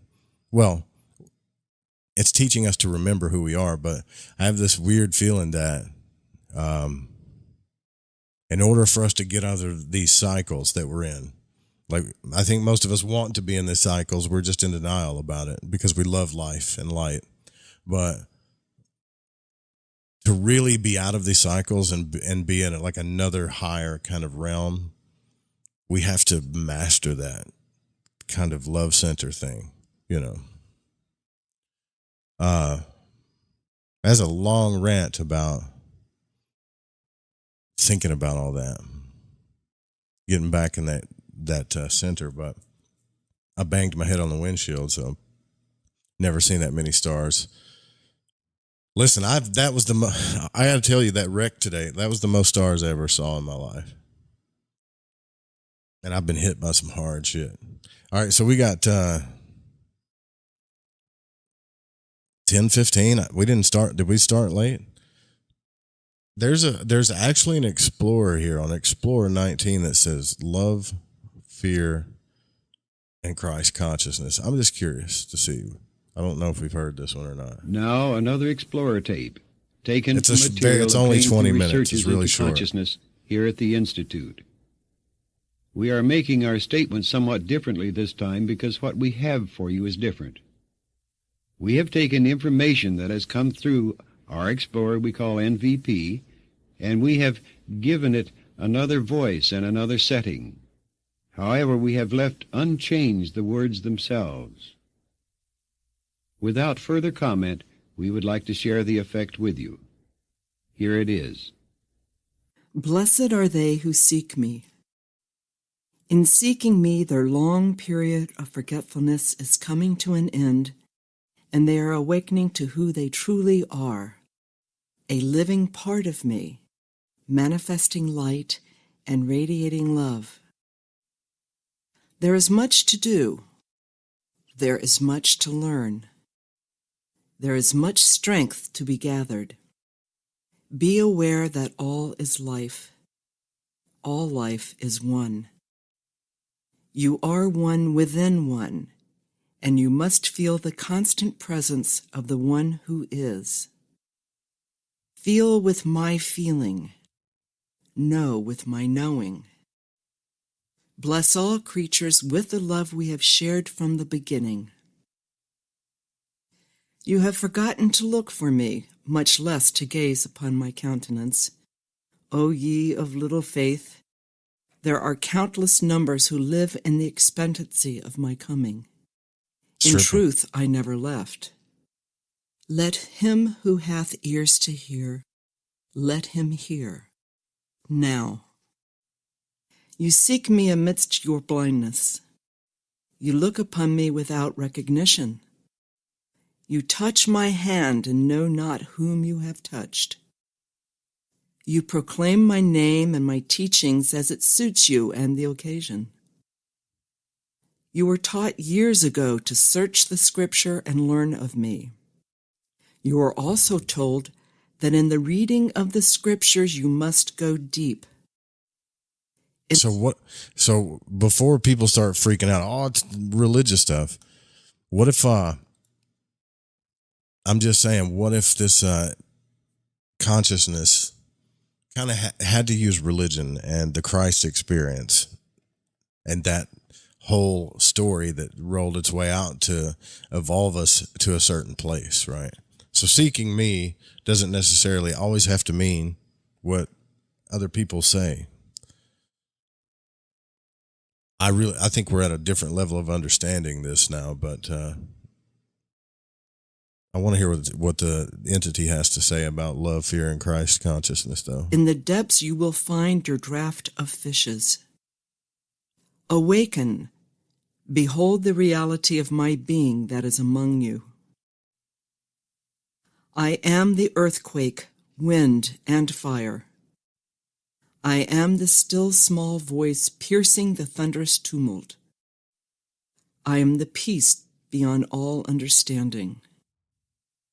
I am the light that guides all men to the Father. I am the love that overcometh all things. I am the light that illumines the minds of men. I am the sustenance of man's soul. I am your life, and you are my own. I am the very breath you breathe. We are one in the Father. Do not despair. I will never leave thee nor forsake thee, nor can you truly forsake me, for we are one. Let the old way be gone. It must die, and its ashes be blown to the four corners of the earth. The new is emerging, but you must change your perspective. Do not look for me in the form of a man. The time is not yet. But look for me in the life that speaks to you in your everyday activities. You have looked amiss. I have no limitations and am not bound by physical dimensions. I defy logic and am beyond your conceptual imaginings. I live and move and have my being in all there is. You have sought me amiss. My countenance is seen within each face of my Father's creation. Look upon your brother and see my face. Bend over a still pool. Do not be deceived. The image you see reflected is my own. Do you not see the truth now? Fear is an acid that erodes the total man. Fear deters growth of all kinds. Fear reduces the giant man into a pygmy.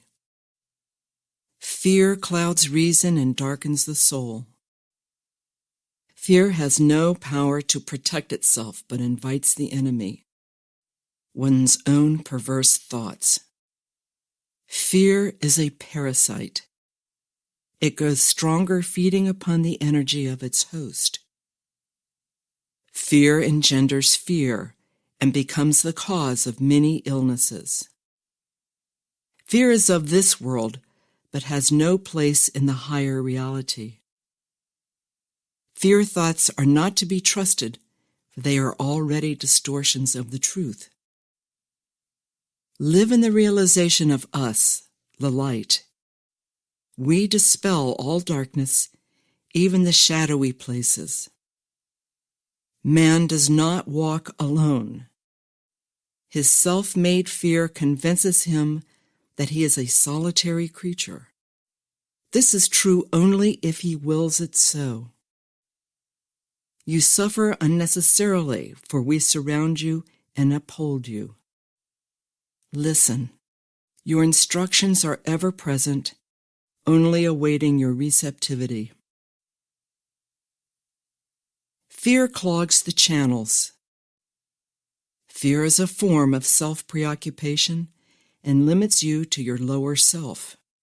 Amen to that. We speak through the higher octave, the more refined network where data is more easily transmitted.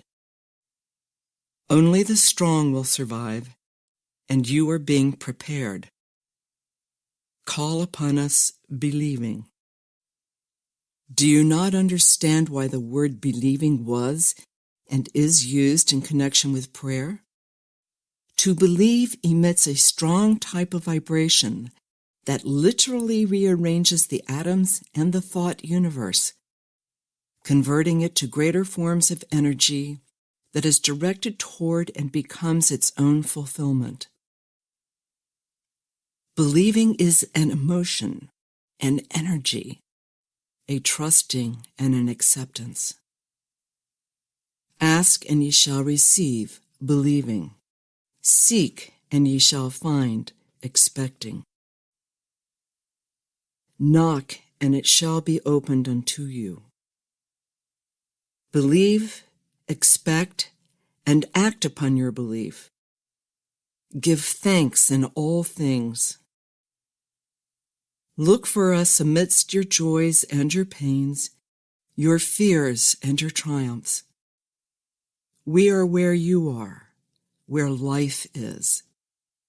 For we are one with all things, with all there is, and you are one with us. Believing is the key. It will open your consciousness to the realization of our presence. Together we can overcome all fear. Speak oft with thy Lord. This means nothing more than a moment-by-moment awareness of my presence within you. Take my hand. My strength is yours. Take my thoughts and let them become your thoughts. My love will be your love, bringing purity to your mission, for my understanding and my compassion will be channeled through you as we prepare the way. I have led you before, but now I say, recognize me and become a child of the living God.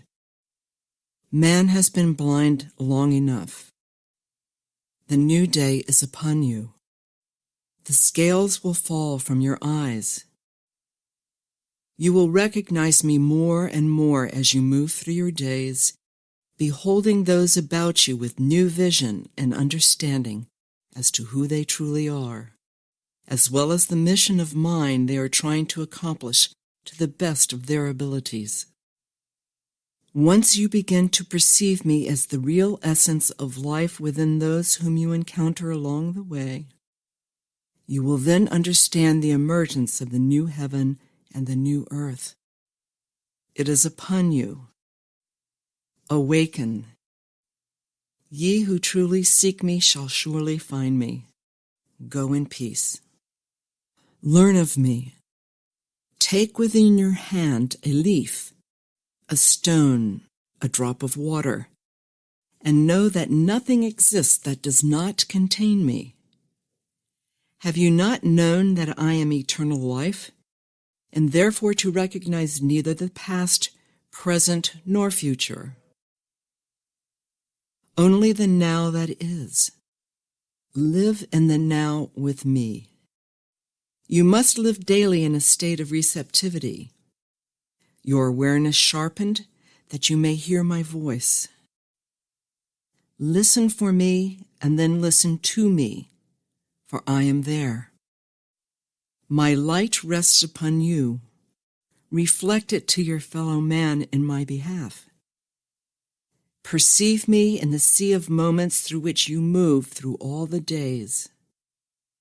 Listen for my voice upon the winds of time, and you will know I am ever with you, and there is nothing to fear. Blessed are they who seek me, for they have found me. Lo, I stand in the midst of you. I am the very center of your being. You hear that? You have only to grow quiet and listen to know that I am here. Your physical senses find difficulty in placing me. Your mind demands scientific answers. If the soul itself cannot be located, nor x-rayed, then its existence is not only questioned, but in many cases rejected. You must surely understand that even greater difficulty one could face if he tried to explain my presence with him. Do not doubt the light that is within you. I and the light are one. From this light you will be shown the way. Your involvement with me cannot be fruitious if it is only an intellectual acceptance. Strong emotional impulses must be generated within you, motivated by your own deep-felt desire to communicate with me. This emotional welling forth will bring about your inner sense of recognition of my presence. Then you can accept me as a living part of you. Learn then to sustain your awareness of me in the joy of your discovery. In your joy will come a total knowing, and inner flow of peace and confidence that will sustain you all the days of your life. Love. What's in a word, especially love? The very word is tired. It is not the word we are interested in, but what it represents. Very few in your world know what the word love means, or have ever experienced this condition. Some have had glimpses, which in truth would affect the quality of their emotion we now call love. But you have not even begun to know the true essence of love. The difference between man's understanding of love and the knowledge of the true essence of godlike energy expressing itself in full is comparable with a candle and the sun. Some of you have had moments of exquisite agony as you tapped the stream wherein flows this God energy expression. Once you have known this ecstasy, you always seek to duplicate it. Do not be fooled. You do not love in the true sense. You are merely fond of, for this is the emotion commonly accepted as being the basis of love affairs, as well as the ingredient that holds families and societies together. Man has stopped too soon. He has convinced himself that what he calls love is sufficient. He is a child, ignorant of the greater consciousness. In simplest form, man must not only love as he understands love, but learn to intensify it as a millionfold, thereby moving it into the knowledge of God energy expressing itself as pure divine love light. Is it not true that as a result of your own infrequent surges of this love energy, reveal no more than a split second you react inwardly in a profound ecstasy, moved to such a degree that it defies expression? Man says there are different kinds of love. I say there is only one love. This divine love energy cannot be profaned.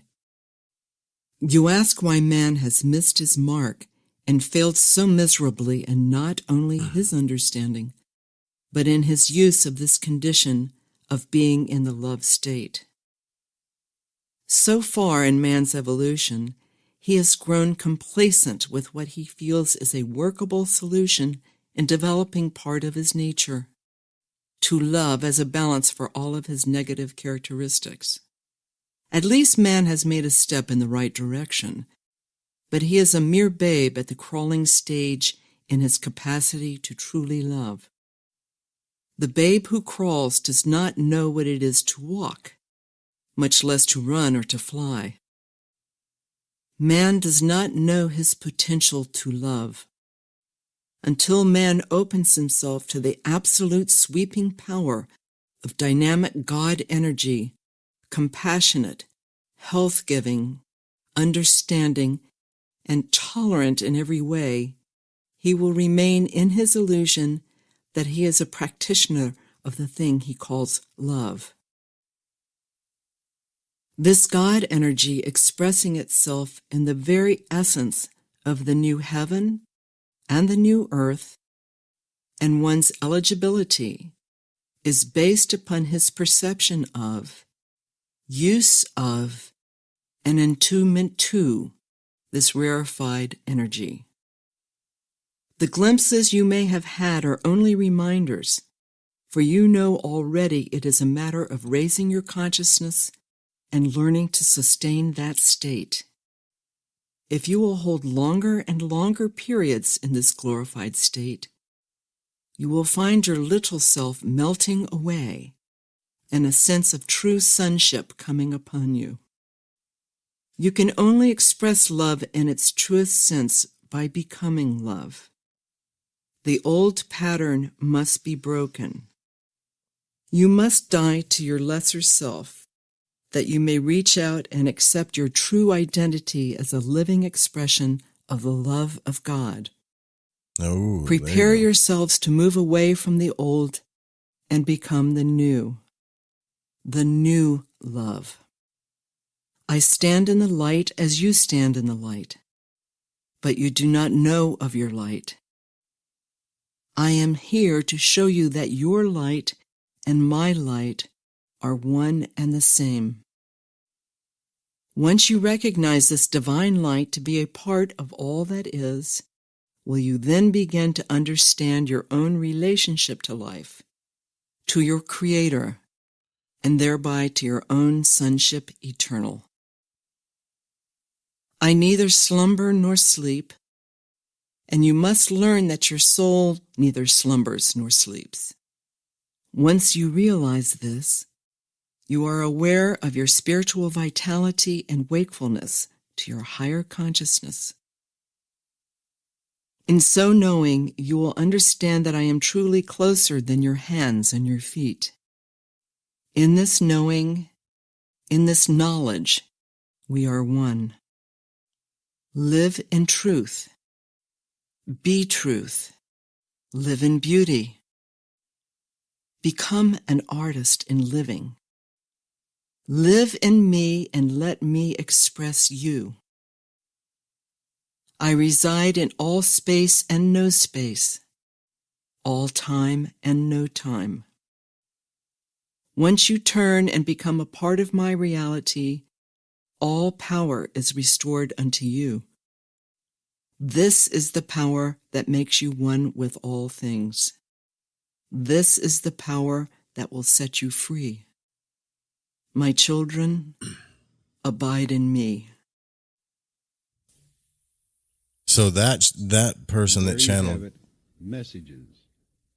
All of the material presented was transcribed without alteration from Explorer Sessions with NVP.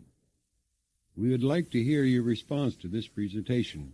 So that was channeled from a Monroe Explorer. And if you listen to all of the books and listen to the Explorer tapes, every now and then a channeled message will come through that explains love and creation and all of that. And I think depending upon the person is how that message gets received, right? Sometimes this exact same message will come through other people, but it won't be in the style of Christianity, or it won't be in any style. Sometimes there's been channels that have went through people that have said that story in symbols, just talking about how circles work and the sun and stuff like that. So I think Robert Monroe is really onto something, because we need the left and the right brain, right? We need science and we need religion. We need all of it, you know. This is our right brain, or the metaphysical realm, or the unknown, the artist in us, the creator, the authentic self that's speaking to us all the time, that we just kind of cast aside. And I've never listened to this one before. This is number 20, and I don't know who someone asked in the chat who this is. It just says NVP is the initials. NVP, not MVP. But very, very interesting. 1111 for me here. Make a wish. So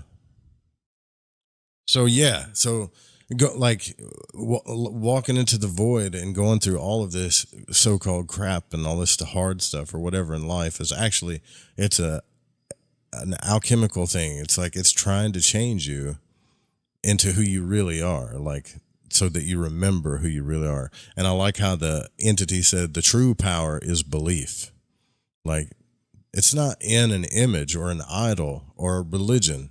It's just in the fact of understanding how belief works, right? It's easier for us to put names and stories and archetypes and things like that on it, but belief is such a powerful thing. And you guys ever seen Bull Durham, when Kevin Costner and I think it's Susan Sarandon get in that fight about this pitcher that's whatever, and he believes that he's on a winning streak, so he won't sleep with her, or he believes that he's throwing strikes because he wears garter belts. Anyways, she rolls up into his house, kicks stuff over, and is all mad at him. And you know, they're having these intellectual arguments, which egos like to do. They like to be right. They need validation. And if, you know, you're not doing what they like or what they want or validating them, they're gone. All right. That's what they were doing. Bat, bat, bat, bat, bat, bat, bat. But where he got her in the argument, I wish I could find the clip. I'd pull it up.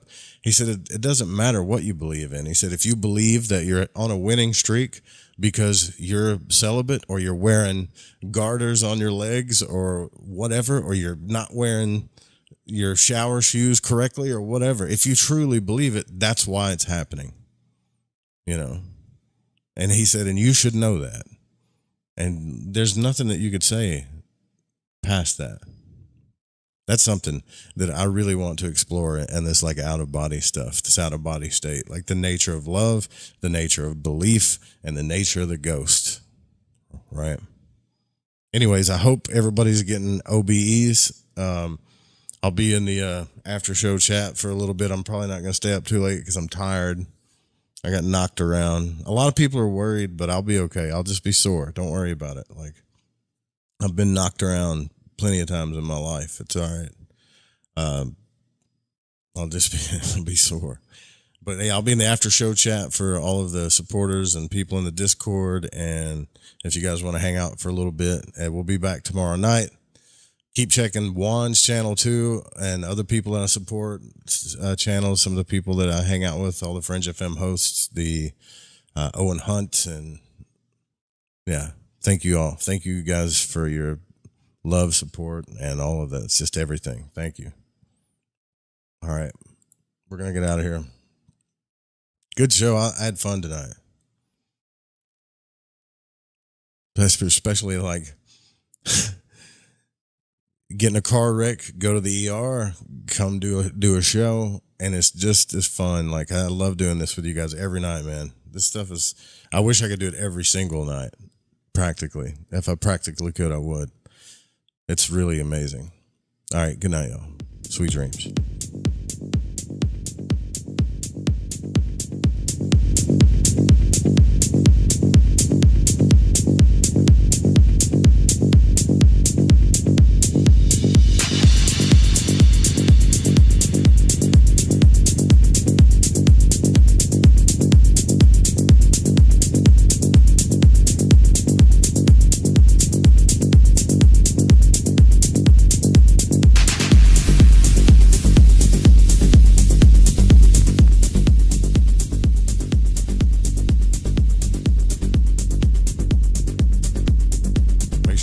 Radio station too. They need it. All of you guys listening on the radio station, I love you too. I see your little dots. Night night.